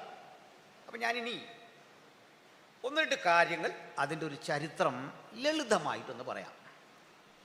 നിങ്ങൾ പഴയ നിയമം ആദിയോടന്തം പഠിച്ചാൽ ക്രൂശീകരണം എന്നൊരു പദം നിങ്ങൾക്ക് തരാൻ പറ്റില്ല. അങ്ങനൊരു പദം ഇല്ല. ക്രൂശ് എന്നൊരു പദവും തരാൻ പറ്റില്ല. പരോക്ഷ സൂചന ഉണ്ട് കേട്ടോ. നേരിട്ട് ഡയറക്റ്റായിട്ട് ക്രൂശ് എന്നൊരു പദം ഇല്ല, ക്രൂശീകരണം എന്നൊരു വാക്കില്ല, ക്രൂശീകരണം എന്നൊരു ശിക്ഷണ രീതിയില്ല. പഴയ നിയമത്തിൽ തെറ്റുകാരനെ കൊല്ലാൻ ശിക്ഷണ നടപടിയായി സ്വീകരിച്ചിരുന്നത് 4 വിധങ്ങളാണ്. 4 തരം ശിക്ഷണ രീതികൾ ഓൾഡ് ടെസ്റ്റമെന്റിലുണ്ട്. ഒന്നാമത്തെ ശിക്ഷണ രീതി തലവെട്ടുക എന്നതാണ്. സോഡിങ് എന്ന് പറയും, അല്ലെങ്കിൽ ബിഹെഡിങ് എന്ന് പറയും. സോഡിങ് ഓർ ബിഹെഡിങ് ആണ് ഒന്നാമത്തതെങ്കിൽ, രണ്ടാമത്തത് ഞെരുക്കിയുള്ള കൊലയാണ്. തൽമൂദിലും ചരിത്രത്തിലുമൊക്കെ സുലഭമായിട്ടതുണ്ട്. ഞെരുക്കിയുള്ള കൊല, സ്ട്രാംഗ്ലിംഗ് എന്ന് പറയും. മൂന്നാമത്തെ രീതി ബൈബിളിലും രേഖപ്പെടുത്തിയിട്ടുണ്ട്, ചരിത്രത്തിലുമുണ്ട്. സ്റ്റോണിങ് അഥവാ കല്ലേറ, കല്ലെറിഞ്ഞുള്ള കൊലയാണ്. നാലാമത്തെ ശിക്ഷണ രീതി ഹാങ്ങിങ് അഥവാ തൂക്കിലേറ്റമാണ്. ഹാമാനയും മറ്റും തൂക്കിലേറ്റുന്നത് നമ്മൾ വായിച്ചിട്ടുണ്ട്. But no crucifixion in the old testament. അതെന്താ ഇല്ലാത്തത്? പറയാം. ക്രൂശുമരണം ആരംഭിക്കുന്നത് പഴയ നിയമത്തിന് 100 കൊല്ലം കൂടി കഴിഞ്ഞാണ്, അഥവാ ക്രിസ്തുവിന് 300 കൊല്ലം പിന്നിലാണ്. ക്രൂശുമരണം ലോകത്ത് തുടങ്ങി വെക്കുന്നത് ഫിനീഷ്യരാണ്. ഫിനീഷ്യ എന്ന് നമ്മൾ കേട്ടിട്ടുണ്ടല്ലോ. ഫിനീഷ്യരിൽ നിന്ന് തൊട്ടടുത്ത കാർത്തേജരിലേക്കും പേർഷ്യക്കാരിലേക്കും ഒക്കെ ഈ ശിക്ഷണ രീതി പരന്നു. അലക്സാണ്ടർ ദ ഗ്രേറ്റിൻ്റെ കാലത്ത് ഗ്രീസിലും ക്രൂശുമരണമുണ്ട്. പക്ഷേ ധാരാളമാക്കി നടത്തിയത്, ഒരു പതിവാക്കി നടത്തിയത് റോമക്കാരാണ്. അതുകൊണ്ട് ഇതൊരു റോമൻ ശിക്ഷണ രീതിയാണ്. ക്രൂശുമരണത്തിൻ്റെ സാർവത്രികമായ ആവിഷ്കാരം ധാരാളമായി നടത്തി വന്നത് റോമക്കാരായതുകൊണ്ട് ഇതൊരു റോമൻ ശിക്ഷാ രീതിയാണ്. റോമിൽ ആരെയാണ് ക്രൂശിക്കുന്നത് എന്നുകൂടി പറയാം. പുരാതന റോമിൽ 3 തരത്തിൽപ്പെട്ട ആളുകളുണ്ടായിരുന്നു. റോമാലേഖനം പഠിപ്പിക്കുന്ന ആൾക്കറിയാം. മാത്യു ചെറിയാർ സാർ റോമാലേഖനത്തിൻ്റെ ഒരു സ്പെഷ്യലിസ്റ്റാണ്. അദ്ദേഹത്തിനൊക്കെ ഇത് വളരെ തെറവാണ്. ഞാൻ അങ്ങനൊരു വേദിയോട് പറയുമ്പോൾ ചില പരിമിതികളുണ്ട്, വേഗത്തിൽ പറഞ്ഞും പോകണമല്ലോ. അപ്പോൾ റോമർക്കെഴുതിയ ലേഖനത്തിൽ അതിൻ്റെ പശ്ചാത്തലത്തിൽ തന്നെ ഈ വസ്തുതയുണ്ട്. എന്താ കാര്യം? അവിടെ അടിമകൾ ധാരാളം. അതാ ഒരു കൂട്ടം ആളുകൾ പൗരത്വം ഇല്ലാത്ത അടിമകളാണ്. ഡൂലോസ് എന്നാണ് പറയുക. നമ്മൾ ഈ പേരാകെ കേട്ടേക്കുന്ന ബൈബിൾ കോളേജിന്. എന്തിനാണ് ഈ പേര് ബൈബിൾ കോളേജിന് ഇട്ടേക്കുന്നതെന്ന് എനിക്കൊന്നും മനസ്സിലായിട്ടില്ല. അർത്ഥവത്തായൊരു പേരാണ്. ഡൂലോസ് എന്ന് ഇടാറുണ്ട് അല്ലേ? ആരെയാ ഉദ്ദേശിക്കുന്നതെന്നും ഒരു പിടിയും കിട്ടിയിട്ടില്ല. ഒരു കപ്പലിനുണ്ട് ഡൂലോസ്, അടിമയെന്നർത്ഥം. ഡൂലോയ്, അതാ ബഹുവചനം. അത് പോട്ടെ. അടുത്തത് പൗരന്മാരാണ്. രണ്ടാമത് ഈ പൗരന്മാർ 2 ഗണമാണ്. ഒന്ന് എലീറ്റ് ക്ലാസ്സിൽപ്പെട്ട അതിസമ്പന്നരായ ആളുകളാണ്.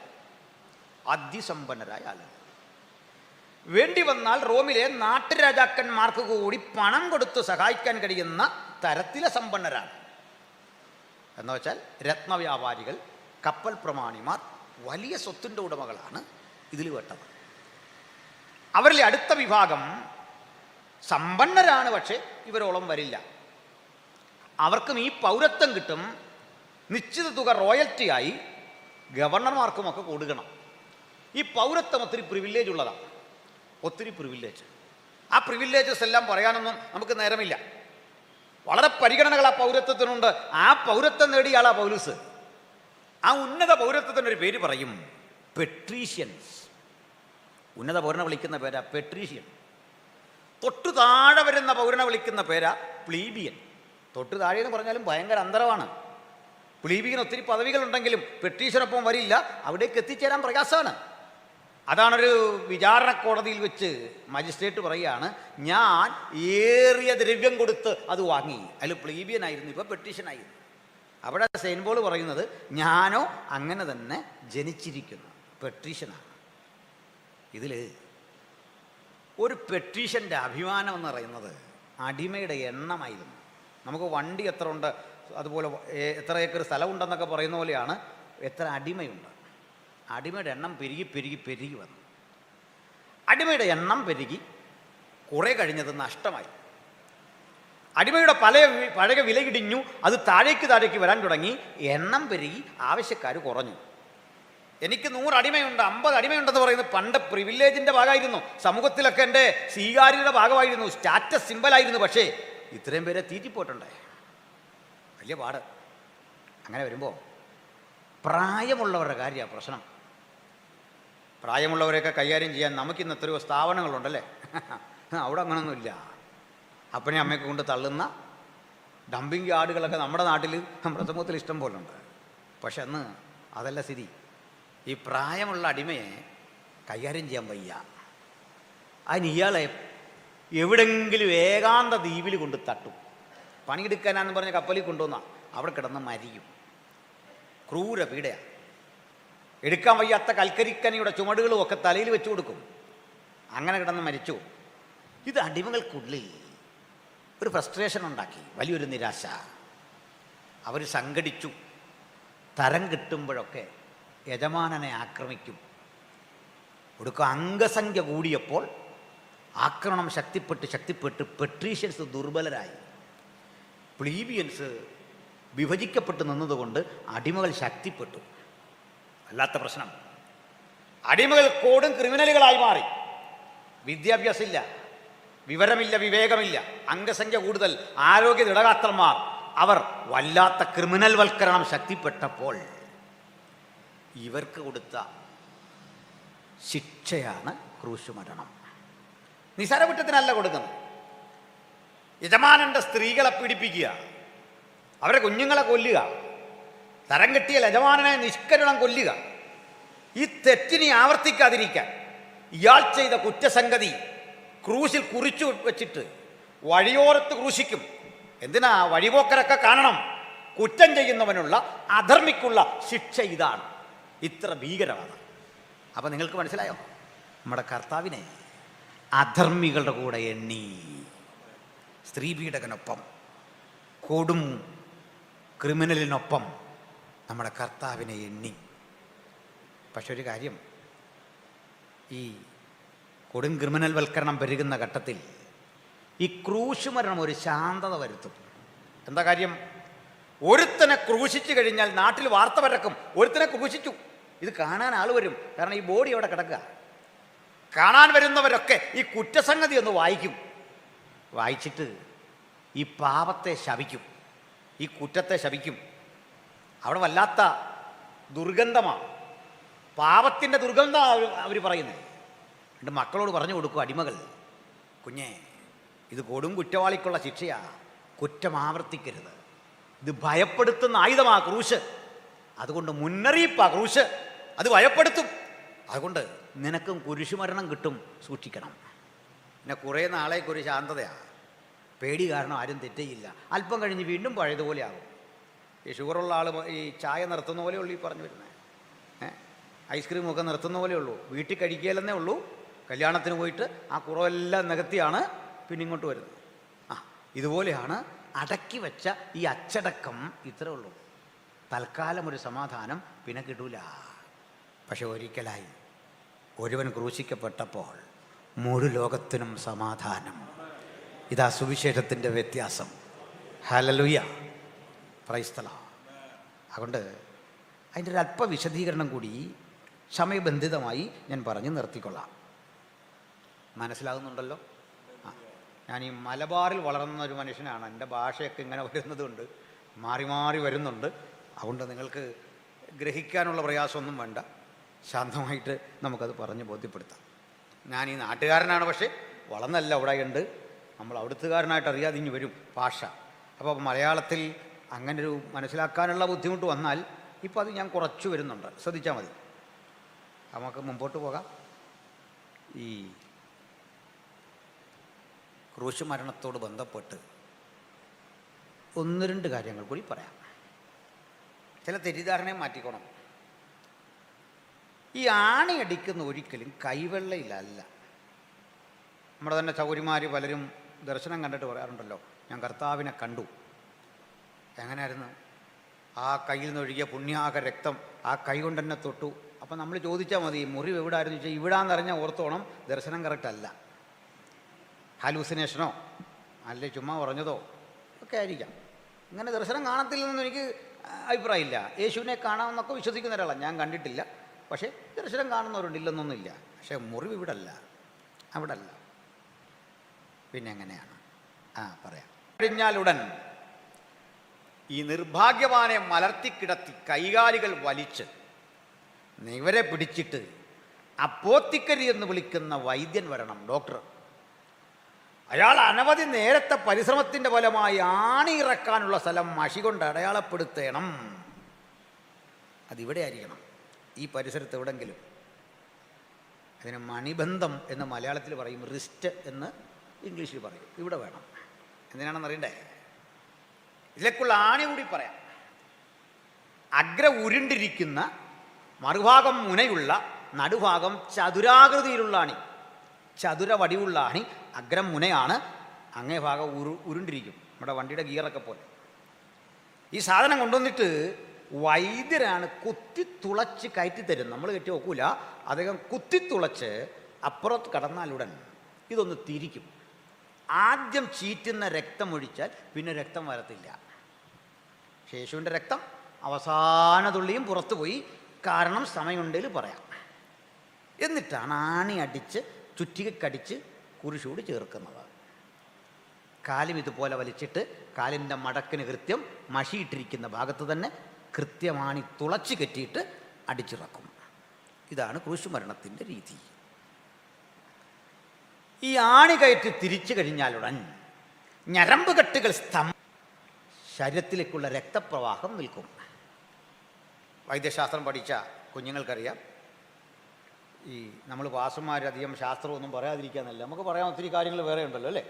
ഈ വിഡിത്തൊക്കെ വിളിച്ച് പറയാതെ അതൊക്കെ ഫേസ്ബുക്കിൽ വരും, ആകെ പ്രശ്നം. അതുകൊണ്ട് സൂക്ഷിച്ച് സംസാരിക്കണം.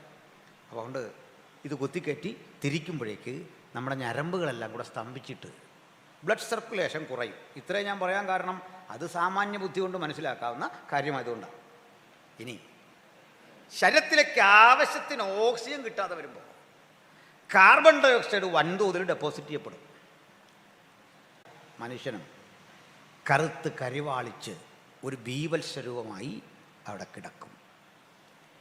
ഇങ്ങനെ ക്രൂശിച്ച ശവശരീരം നിലത്തിറക്കി കിടത്താൻ പാടില്ല, നിയമവിരുദ്ധം. പക്ഷേ യേശുവിനെ നിലത്തിറത്തി. ഇതൊക്കെ ലംഘിക്കുന്നുണ്ടോ അവിടെ? അതിന് കാരണം തന്നെ ആ നിയമലംഘനം തന്നെ ഒരു പ്രസംഗ വിഷയമാണ്. നിലത്തിറക്കി കിടത്താൻ പാടില്ല എന്ന് പറയാൻ കാരണം റോമക്കാരുടെ ഒരു ദേവതയാണ് ഭൂമി. ഈ ദേവതയെ അപമാനിക്കലാകും നിലത്തിറക്കി ഹതഭാഗ്യന്റെ ശരീരം കിടത്തുന്നത്. ഇത് സ്പർശിക്കാൻ പാടില്ല നിലത്ത്. ഈ ശരീരം വെള്ളത്തിലൊഴുക്കാൻ പാടില്ല, ജലം അവർക്ക് ദേവതയാണ്. ഈ കൊടും ക്രിമിനലിന്റെ ശരീരം, മരിച്ചവന്റെ ശരീരം വെള്ളത്തിൽ ഒഴുക്കരുത്. 3, തീയിൽ ദഹിപ്പിക്കരുത്, ക്രീമേഷൻ അനുവദനീയമല്ല. അഗ്നി അവർക്ക് ദേവനാണ്. പിന്നെന്ത് ചെയ്യണം? അത് ക്രൂശിൽ കിടക്കണം. രാത്രിയിലെ കൊടിയ തണുപ്പും പകലിലെ കടുത്ത ചൂടും അനുഭവിച്ച് ആ ശരീരം പ്രകൃതിയുടെ ആ കാലാവസ്ഥാ വ്യതിയാനങ്ങളിലൂടെ കടന്നുപോയി അങ്ങനെ കിടക്കുന്ന ഘട്ടത്തിൽ പ്രിയപ്പെട്ടവരെ, നമ്മൾ മനസ്സിലാക്കുന്നതിൽ വിഭിന്നമായി ചിലപ്പോൾ ഈ ശരീരം ദിവസങ്ങൾ തന്നെ ക്രൂശിൽ കോമാ സ്റ്റേജിൽ കിടക്കും. 7 ദിവസം വരെ ക്രൂശിൽ ഇങ്ങനെ കിടന്ന ചിലരുടെ ചരിത്രം ചരിത്രകാരനായ റോമൻ ചരിത്രകാരനായ സ്ട്രാബോ എഴുതുന്നുണ്ട്. സ്ട്രാബോയുടെ ചരിത്രത്തിൽ വിശദീകരിക്കുന്നു 7 ദിവസം വരെ പ്രാണൻ പോകാതെ ക്രൂശിൽ കിടക്കുന്ന ആളുകളെ പറ്റി. പക്ഷേ റോമിലൊരു നിയമമുണ്ട്. നിയമങ്ങളുടെ രാജ്യം തന്നെ റോമാണ്. കോടതി ഭാഷ പോലും ഇന്നും റോമിലെ നമ്മൾ വലതും പറയുന്നത്. ആ വ്യവഹാര ഭാഷയിലെ പദങ്ങളൊക്കെ സാങ്കേതിക പദങ്ങൾ നമ്മൾ വാറണ്ട് എന്നൊക്കെ പറയുന്നത്, കോ വാറണ്ടം, ഹേബിയസ് കോർപ്പസ്, ഇതൊക്കെ റോമൻ ഭാഷയാണ്, ലാറ്റിൻ ഭാഷയാണ്. അത്ര നിയമങ്ങൾ രാജ്യമാണ്. അതുകൊണ്ട് ഈ ക്രൂശിൽ കിടക്കുന്നവൻ്റെ മരണം ഉറപ്പാക്കാതെ ആ കൺസേൺഡ് ഓഫീസർക്ക് പോകാൻ പറ്റില്ല. അവിടെ നിൽക്കണം. അയാൾ പടയാളികളെ വിന്യസിച്ചിരിക്കണം, അവിടെ കിടക്കണം. കാരണം ഈ ശവശരീരം ആർക്കുള്ളതാ? ആകാശത്തിലെ പറവകൾക്ക് കൊത്തി ഭക്ഷിക്കാനുള്ളതാ, കഴുകന് തിന്നാനുള്ളതാ, ഇത് കുറുക്കന് ഭക്ഷിക്കാനുള്ളതാ. അങ്ങനെ ഈ കഴുകനും കാക്കയും ഒക്കെ വന്നിട്ട് ഈ മനുഷ്യന്റെ ശരീരം കൊത്തിപ്പറിച്ചിട്ട് കുടൽമാലകൾ ഇരുന്ന് താഴെ വീണ്, കണ്ണിറന്ന് താഴെ വീണ്, കരളും ഹൃദയവുമൊക്കെ താഴെ വീണ് ആകെ ബീഭത്സമായ ഒരു നിലയിൽ ഈ ക്രൂശിൽ ഈ മനുഷ്യൻ കിടക്കും. അത്ര വൃത്തിഹീനമാണ്, അത്ര ഭീകരമാണ്. ഒരു മനുഷ്യനോട് ചെയ്യാവുന്ന ഏറ്റവും വലിയ പങ്കപ്പാടിന്റെ ഇടമാണ് ക്രൂശുമരണം. അതുകൊണ്ട് ലോകത്തിലൊരാളും ക്രൂശുമരണം ആഗ്രഹിക്കില്ല. ലോകത്തിൽ ഏതൊരാളും മരിക്കാൻ ആഗ്രഹിച്ചാൽ ആ മരണത്തിനൊരു വിധം നമ്മളെല്ലാം ആഗ്രഹിക്കുന്നുണ്ടല്ലോ. നമ്മൾക്ക് മരിക്കാൻ മടിയില്ല, പക്ഷേ മരണവിധം ഭയമാണ് മനുഷ്യന്. ദീർഘനാൾ കിടക്കുന്നത്, ശരീരത്തിൽ കിടക്ക പൊട്ടുന്നത്, ഇത്തരത്തിലുള്ള വിഷമതകൾ, ദിനകൃത്യങ്ങൾ സ്വയം ചെയ്യാൻ പറ്റാതെ വരുന്ന അവസ്ഥകളെ ഒക്കെ പ്രായമുള്ള ആളുകളിൽ നിന്ന് പറഞ്ഞ് നമ്മൾ കേട്ടിട്ടില്ലേ? അതെനിക്ക് സഹിക്കാൻ പറ്റില്ല, എനിക്ക് മരിക്കേണ്ടി വന്നാൽ പോലും ആർക്കും ഞാനൊരു ഭാരമാകരുത്. ഇതൊക്കെ ചിന്തിക്കുന്നവരാ മനുഷ്യൻ. മരണത്തെക്കുറിച്ച് ചിന്തിക്കുമ്പോൾ മനുഷ്യന്റെ ഭീകരത ഇത്തരം ചില ഓർമ്മകളിലാണ് കൂടിയിരിക്കുന്നത്. പക്ഷേ ഈ മരണം മുമ്പിൽ വെച്ചാൽ സ്വീകരിക്കാൻ ആരുണ്ട് എന്ന് സ്വയം എന്ന് ചിന്തിക്കുക. അപ്പോഴാണ് നമ്മുടെ കർത്താവിനെ കുറിച്ച് പറഞ്ഞത്, തൻ്റെ മുമ്പിൽ വെച്ചിരിക്കുന്ന അപമാനമലക്ഷ്യമാക്കി ക്രൂശിനെ സഹിക്കാൻ സ്വയം ഏൽപ്പിച്ചു കൊടുത്ത് ഈ മരണശിക്ഷ സ്വയം ഏറ്റെടുക്കാൻ സന്നദ്ധനായി ഇഹലോകത്തിലേക്ക് ജഡം ധരിച്ചു വന്ന നമ്മുടെ കർത്താവായ യേശു ക്രിസ്തുവിൻ്റെ പ്രായശ്ചിത്ത ബലിയുടെ പവിത്രത നാം ഇന്ന് തിരിച്ചറിയണം. പ്രിയപ്പെട്ടവരെ, സ്തോത്രം. ഇനി ഈ ക്രൂശിൽ കിടക്കുന്നവന് ഇവരൊരു ഫേവറായിട്ടൊരു കാര്യം ചെയ്യും. അതെന്താണെന്നറിയണ്ടേ? നീളമുള്ളൊരു ഗതാദണ്ഡ് കൊണ്ടുവന്നിട്ട്, അല്ലെങ്കിൽ ഇരുമ്പ് കഷണം കൊണ്ടോ തടിക്കഷണം കൊണ്ടോ ക്രൂശിൽ കിടക്കുന്ന ആളിൻ്റെ കാല് തല്ലി ഒടിക്കും. നമ്മൾ കേട്ടാൽ ഒക്കെ ഇതൊരു ഭീകര രീതിയാണല്ല. ഈ ചെയ്തതിലെ ഏറ്റവും ആശ്വാസമുള്ളൊരു കാര്യമാണ് ഈ മരത്തടിക്ക് കാലിനടിക്കുക. കാരണം മരവിച്ചുണങ്ങിയ ഈ ശരീരത്തിൽ കെട്ടിക്കിടക്കുന്ന ദുഷിച്ച രക്തം ഒന്ന് പുറത്തു പോയിട്ട് ചില മണിക്കൂറുകളിലെ ശ്വാസം കിട്ടാത്ത കോമാ സ്റ്റേജിൽ നിന്ന് ഈ കുറ്റവാളി ഈ പരമ്പരയിൽ ആദ്യമായി ഒന്ന് നിശ്വസിക്കും. പ്രാണവായു എടുത്ത് ശ്വാസം ഏറ്റെടുത്ത് പ്രാണൻ ശാന്തമായി അദ്ദേഹം വിട്ടുകളയുമ്പോൾ ഒരാശ്വാസം. ഇത് യേശുവിന് കിട്ടിയില്ല എന്ന് പറയുന്നത് ചിലർ ഓർക്കുന്നത്, യേശുവിൻ്റെ കാലടിച്ച് തകർത്തില്ല എന്ന് പറയുന്നത് ഒരു ക്രെഡിറ്റായി ചിന്തിക്കുന്നുണ്ട്. അങ്ങനെയല്ല, അതിന് പ്രവചനം ഉണ്ടെന്നുള്ളത് സത്യം. പക്ഷേ ആ ഒരാശ്വാസം പോലും കൊടുക്കാതെ ക്രൂരവേദനകൾ സഹിച്ച് യേശു ക്രൂശിൽ പിടഞ്ഞു. സ്തോത്രം. കർത്താവിൻ്റെ ദാസനെ ഓർപ്പിച്ചുകൊണ്ട് പറയട്ടെ, സംവാദവേദികളിലൊക്കെ ചെല്ലുമ്പോൾ ആളുകൾ ചോദിക്കാറുണ്ട്, യേശു ദൈവമെങ്കിൽ ക്രൂശിൽ കിടന്ന് ഈ വേദന സഹിച്ചിട്ട് കരഞ്ഞതെന്തിനാ? എൻ്റെ ദൈവമേ, എൻ്റെ ദൈവമേ, നീ എന്നെ കൈവിട്ടതെന്ത്? ഞാൻ അഭിമാനത്തോട് പറയും, അത് വെറും കരച്ചിലല്ല സഹോദര. വേദന വന്നപ്പോൾ തോന്നിയപ്പോൾ എന്തെങ്കിലും വിളിച്ചു പറയല്ല സഹോദര. ആ കരച്ചിൽ പോലും പ്രീ പ്ലാൻഡാണ്. യേശുവിനും 1000 ആണ്ടുകൾക്കപ്പുറത്ത് ഭൗതിക ജീവിതത്തിൽ യേശുവിൻ്റെ മുതുമുത്തച്ഛൻ എന്ന് നമുക്ക് വിളിക്കാവുന്ന ദാവീദി രംഗം ആത്മാവിൽ കണ്ടിട്ട് 22-ാം സങ്കീർത്തനത്തിൽ എഴുതി വെച്ചു, എലീഹോ എലീഹോ ലമ്മാ ശബക്താനി, എൻ്റെ ദൈവമേ, എൻ്റെ ദൈവമേ, നീ എന്നെ കൈവിട്ടതെന്ത്? അത് യേശു അതേപടി എടുത്ത് പുനരാഖ്യാനം ചെയ്യുക. അല്ല, സ്വന്തമായിട്ട് കരഞ്ഞല്ല. അവൻ ചെയ്തതെല്ലാം 1000 ആണ്ട് മുമ്പ് മുൻകൂട്ടി എഴുതി വെച്ച കാര്യങ്ങളാണെങ്കിൽ അവിടുത്തെ പ്രവൃത്തി ഒന്നും യാദൃച്ഛികമല്ല. ക്രൂശിലെ ഒരു പ്രവൃത്തിയും വന്ന വഴിക്ക് സംഭവിച്ചതല്ല, പെട്ടെന്നുണ്ടായതല്ല. തിരുവെഴുത്തുകളെയും പ്രകാരം ജനിച്ച്, തിരുവെഴുത്തുകളെയും പ്രകാരം വളർന്ന്, തിരുവെഴുത്തിൻ പ്രകാരം പ്രവർത്തിച്ച്, തിരുവെഴുത്തിൻ പ്രകാരം അത്ഭുതങ്ങളും അടയാളങ്ങളും ചെയ്ത്, തിരുവെഴുത്തിൻ പ്രകാരം സഞ്ചരിച്ച്, തിരുവെഴുത്തിൻ പ്രകാരം മരിച്ച്, അടക്കപ്പെട്ട് ഉയർത്തെഴുന്നേറ്റ യേശു എന്ന അപൂർവ വ്യക്തിത്വം ഒരു യാദൃച്ഛിക സംഭവമല്ല. എല്ലാം മുൻകൂട്ടി എഴുതി വച്ച കാര്യങ്ങൾ അക്ഷരാർത്ഥത്തിൽ നടക്കുകയായിരുന്നു. ഹല്ലേലൂയ. അപ്പോൾ നമുക്ക് ആ വിധിയിലേക്കും വിചാരണയിലേക്കും ഒന്ന് പോകണം. യേശുവിനെ കുറ്റവാളിയായിട്ട് കണ്ടുവന്നു. കുറ്റവാളിയായിട്ട് കൊണ്ടുവന്നിട്ട് മതകോടതികളിൽ ആദ്യ വിചാരണ. മതകോടതിക്കെന്ന് വലിയ അധികാരമുള്ള കാലമാണ്. അന്നാസും കയ്യഫാവും ഒക്കെ നമുക്കറിയാമല്ലോ. വിധിക്കുക. ഇവർ രണ്ടും നോക്കിയിട്ട് ഒരബദ്ധം അവർക്ക് പിണയാണ്. ഈ യഹൂദൻ ആഗ്രഹിക്കുന്ന ശിക്ഷ ഒരു വിധത്തിൽ യേശുവിന് കൊടുക്കാൻ അവർക്ക് വകുപ്പില്ല. നിങ്ങൾക്കൊരു ഉദാഹരണം പറയാം. കളക്ടർ കോടതിയാണ്, കളക്ടർക്ക് ശിക്ഷിക്കാം. RDO കോടതിയാണ്, നമ്മളെ ശിക്ഷിക്കാം. പക്ഷേ വധശിക്ഷ വിധിക്കാൻ പറ്റില്ല. അതിന് വേറെ കോർട്ടുണ്ട്. ട്രയൽ കോർട്ട് വേറെയാണ്. സെഷൻസ് കോർട്ടിനാണ് വധശിക്ഷ വിധിക്കാൻ പറ്റുന്നത്.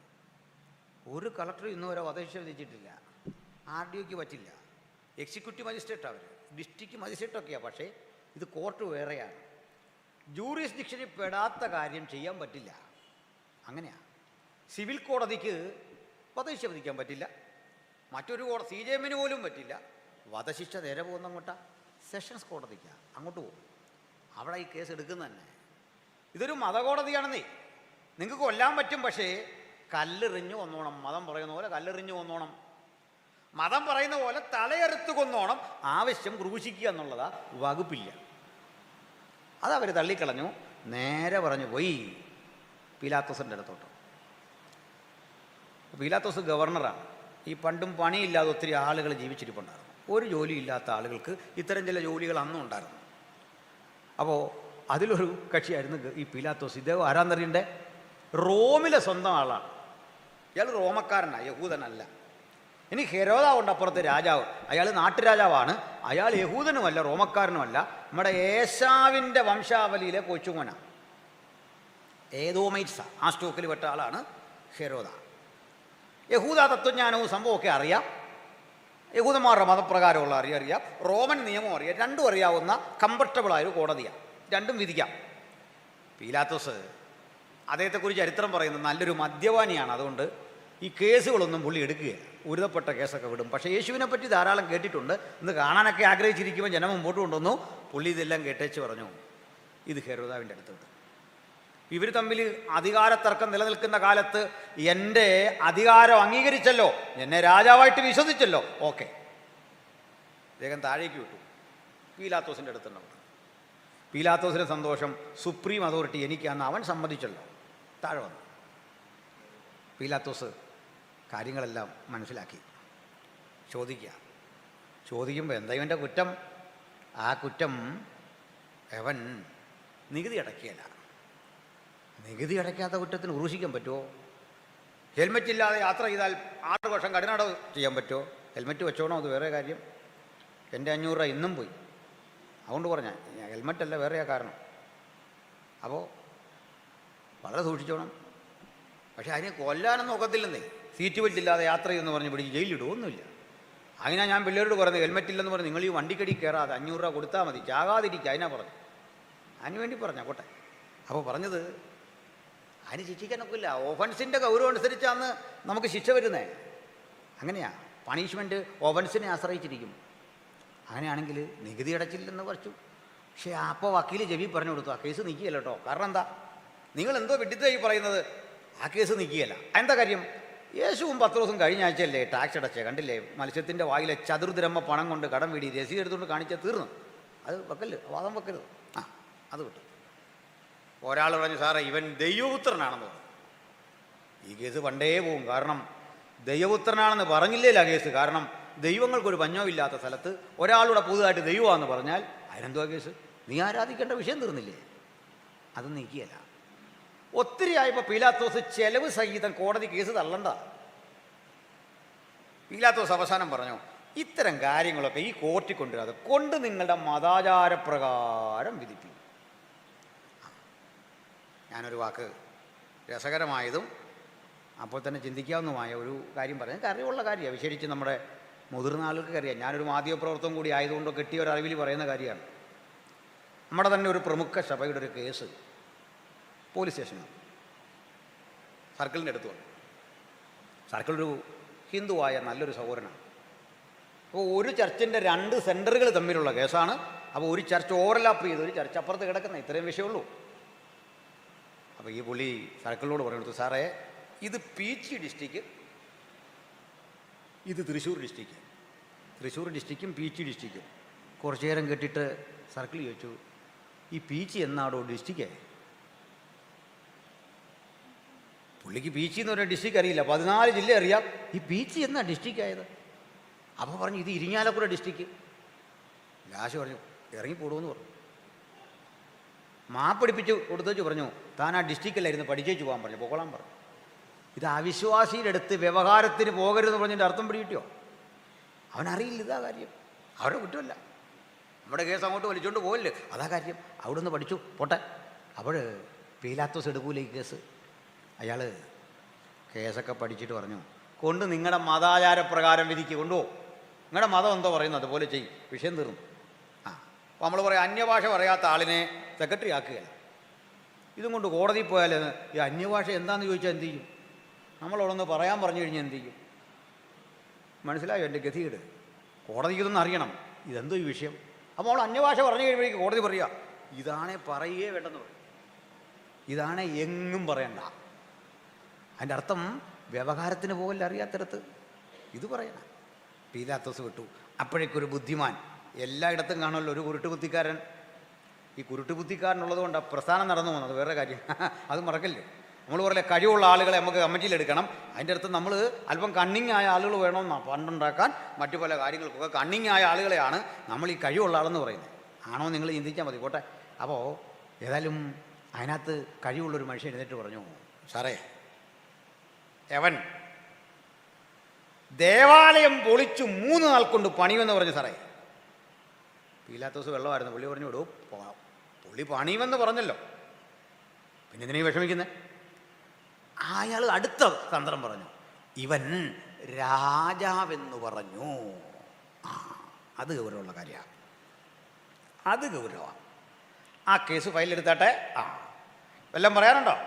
ശരിയാ സാറേ, ഞങ്ങളൊക്കെ കേട്ടു. ഞങ്ങളെല്ലാം കേട്ടു.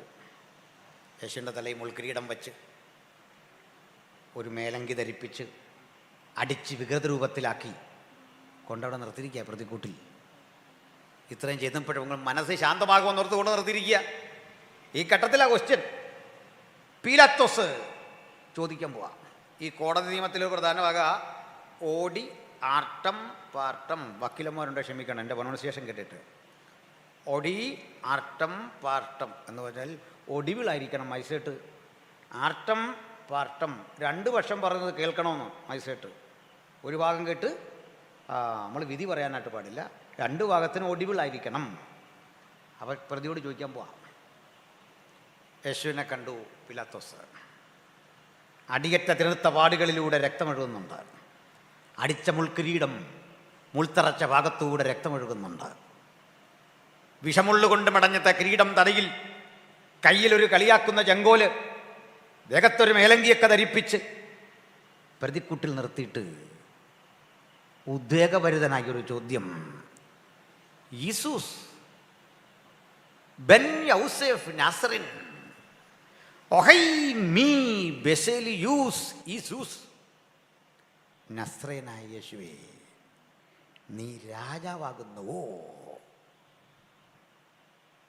ഈ ഒറ്റ ചോദ്യത്തിൽ ഒരു വഴിത്തിരിവ. അല്ല എന്ന് പറഞ്ഞാൽ യേശുവിന് രക്ഷ, ആകുന്നു എന്ന് പറഞ്ഞാൽ ക്രൂശ്. ഇവിടെ എന്തു പറയണം? എന്തു പറയണമെന്നുള്ള ഒരു പരീക്ഷണം മുമ്പ് യേശുവിന് വന്നതാ. 5 അപ്പം 5000 കൊടുത്ത ഘട്ടത്തിൽ ജനം തന്നെ പിടിച്ച് രാജാവാക്കാൻ വരുന്നു എന്നറിഞ്ഞപ്പോൾ യേശു പറഞ്ഞു, എൻ്റെ രാജ്യം ഐഹികമല്ല, കിരീടം കയ്യിൽ വെച്ചോ. ലോക്കൽ ഒരുമിച്ച് കൂടി രാജാവാക്കാൻ വന്നപ്പോൾ കിരീടം നിരാകരിച്ചവൻ കോടതി മുറിയിൽ നിന്നിട്ട് ചോദിക്കുക, ഈ രാജാവ് തന്നെ എന്ന് ചോദിച്ചപ്പോൾ അല്ലെന്ന് പറയേണ്ടതാ ന്യായം. നമ്മളാണ് എങ്ങനെ പറഞ്ഞേനെ? നിങ്ങളുടെ എനിക്കറിയില്ല, ഞാനാണേ പറഞ്ഞേനെ, എൻ്റെ പൊന്നച്ച ഞാൻ രാജാവൊന്നുമല്ല. പിന്നെ ഒരു പ്രസംഗമല്ലേ അച്ഛാ, ആവേശം കയറിയപ്പോൾ രാജാവാണെന്നോ മന്ത്രി. അച്ഛൻ തന്നെയാണ് രാജാവ്. അച്ഛൻ്റെ ആ മുഖതേജസ് കണ്ടാൽ മനസ്സിലാകുമല്ലോ അച്ഛനാ രാജാവ്. പിന്നെ ഞാൻ രാജാവെന്ന് പറഞ്ഞത്, ഞാൻ വീട്ടിലൊരു രാജാവിനെ പോലെ വളർന്നു. മൂലഭാഷയിൽ രാജാവിന് വേറൊരർത്ഥമുണ്ട്. ചുംബനെന്ന് പറഞ്ഞാൽ ജ്വലിക്കുന്നവനാണെന്നൊരർത്ഥമുണ്ട്. പ്രകാശി ഇങ്ങനെയൊക്കെ പറഞ്ഞേ നമ്മൾ തടി തപ്പും. ലോക്കലിൽ രാജാവക്കം വന്നപ്പോൾ വേണ്ട, കോടതി രാജാവാണെന്ന് ചോദിച്ചപ്പോൾ ആകുന്നു. നമ്മൾ നേരെ തിരിച്ചാ ലോക്കലിൽ കിടന്ന് പറയും ഞാൻ ആ രാജാവ്. കോടതി കയറി പേടിച്ച് മുട്ടിടിച്ച് താഴെ വീഴും. ഇതാ അഭിമാനിയായ യേശുവിനെ നമ്മൾ സന്തോഷത്തോടെ പ്രസംഗിക്കാൻ കാരണം എന്താ? ആ കോടതി മുറിയിൽ കാലിടറിയില്ല, കണ്ടമിടറിയില്ല, വാക്കുപതറിയില്ല, ആശയത്തിനൊരു കോട്ടവും തട്ടിയില്ല, അടിയറ്റ ചെറുത്ത പാടുകൾ വേദനിപ്പിച്ചില്ല, തലയിൽ വെച്ച മുൾക്കിരീടം ആശങ്ക ജനിപ്പിച്ചില്ല. ചങ്കുറപ്പോടെ നിന്നിട്ട് പീലാത്തോസിന്റെ മുഖത്തേക്ക് നോക്കിയിട്ട് പറയാ, ഏയ് മീ യഗോ പീലാത്തോസ്, ഞാൻ ആകുന്നു പീലാത്തോസേ, ഞാൻ രാജാവ് തന്നെ.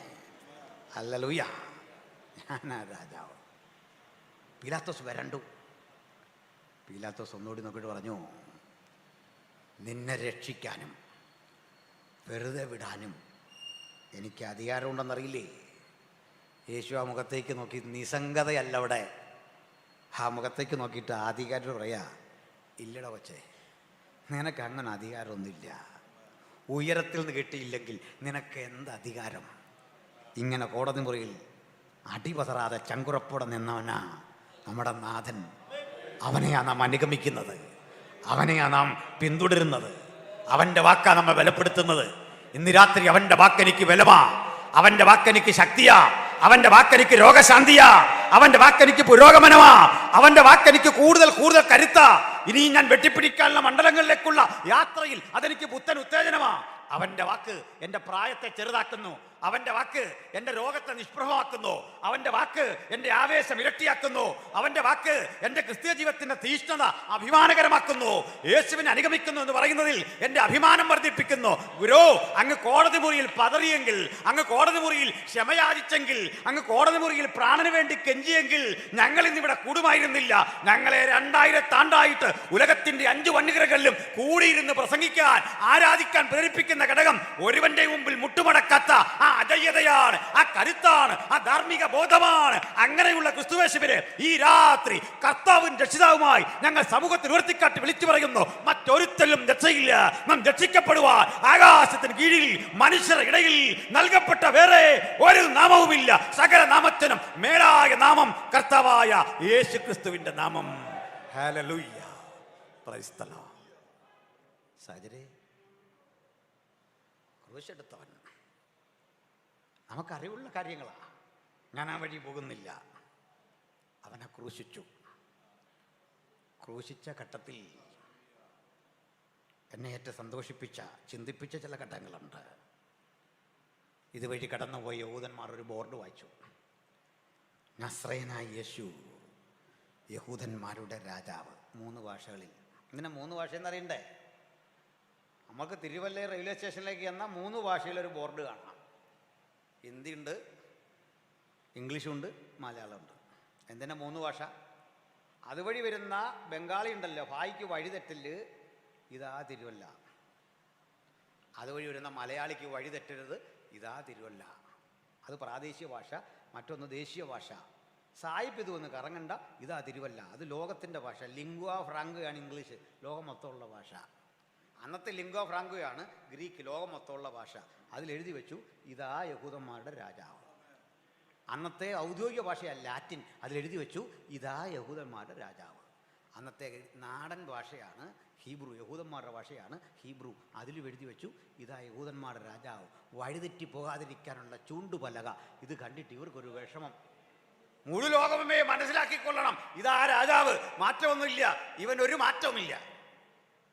ഇത് കണ്ടിട്ടേ യഹൂദന്മാർക്കൊരു നാണക്കേട്. ശരി, ഞങ്ങളുടെ രാജാവ് ഇതാണെന്ന് നാളെയുടെ ചരിത്രം പറയില്ല, അതൊരു നാണക്കേടാ. ഇതൊന്ന് മാറ്റണം, എന്തൊരു മോശം. ശരി, ഒന്ന് മാറ്റി കിട്ടണം. ഇവർ പീലാത്തോസിൻ്റെ അടുത്ത് ചെന്നു. അയാൾ ഇങ്ങനെ ടെൻഷൻ അടിച്ച് അങ്ങോട്ടും ഇങ്ങോട്ടും നടക്കുക. ഒന്നുകൂടെ പോയി വീശിയിട്ട് ആൾ അങ്ങോട്ടും ഇങ്ങോട്ടും നടക്കുക, ബോധമില്ല. അന്നേരം പറഞ്ഞു, ആരാണ്ട് കാണാൻ വന്നിരിക്കുന്നു.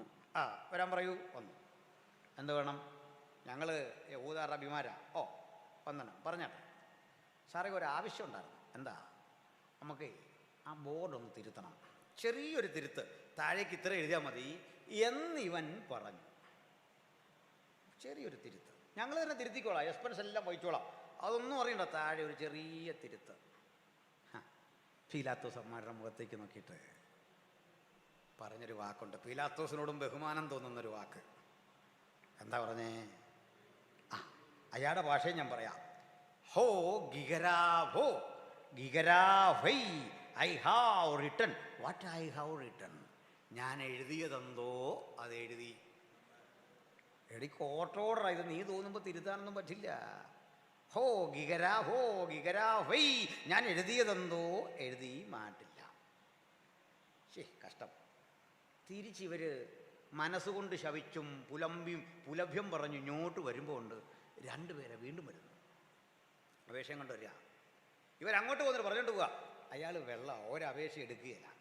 ഇനിയിപ്പോൾ നമ്മൾ സഹിക്കുകയല്ല, രക്ഷയൊന്നുമില്ല. പരമാവധി ആളുകൾ അങ്ങോട്ട് പറഞ്ഞു വിടാതിരിക്കാം, ആ ബോർഡ് വായിക്കാതിരിക്കുക, അത് മാത്രമേ നമ്മുടെ മുമ്പുള്ള വഴിയുള്ളൂ. കളിയാക്കി നമ്മളെ അപമാനിച്ചു. രണ്ടുപേര് ഇതിലും കട്ടി അപേക്ഷയും കൊണ്ടാണ് ചെല്ലുന്നത്. അത് അരിമത്തിയിലെ യോസേഫും നിക്കോദിമോസുമാണ്. ഒരു ബോർഡ് തിരുത്താൻ കഴിയാത്ത മനുഷ്യൻ്റെ അരികിലേക്ക് എന്നിട്ട് പറയുക, സാർ ഒരപേക്ഷ. ആ, എന്തു വേണം? ആ ശരീരം ക്രൂശിൽ നിന്നിറക്കാൻ ഞങ്ങൾക്ക് അനുമതി തരണം. Prayer sanctioned. ഈ പ്രയർ തള്ളിക്കളയേണ്ടതാ. കാരണം മതവികാരം വ്രണപ്പെട്ട് റോമ മുഴുവൻ കത്താൻ ഇത് കാരണമാകും. പീലാത്തോസിന്റെ കസേര തെറിക്കുന്ന ഉത്തരവാ. കാരണം നിലത്തിറക്കി കിടത്തരുത് ഈ ഹതഭാഗ്യനെ, ഈ ക്രൂരരെ, ഇങ്ങനെയുള്ള ആളുകളെ, ക്രൂശ് മരണം സംഭവിച്ചവനെ നിലത്തിറക്കി കിടത്തരുതെന്ന.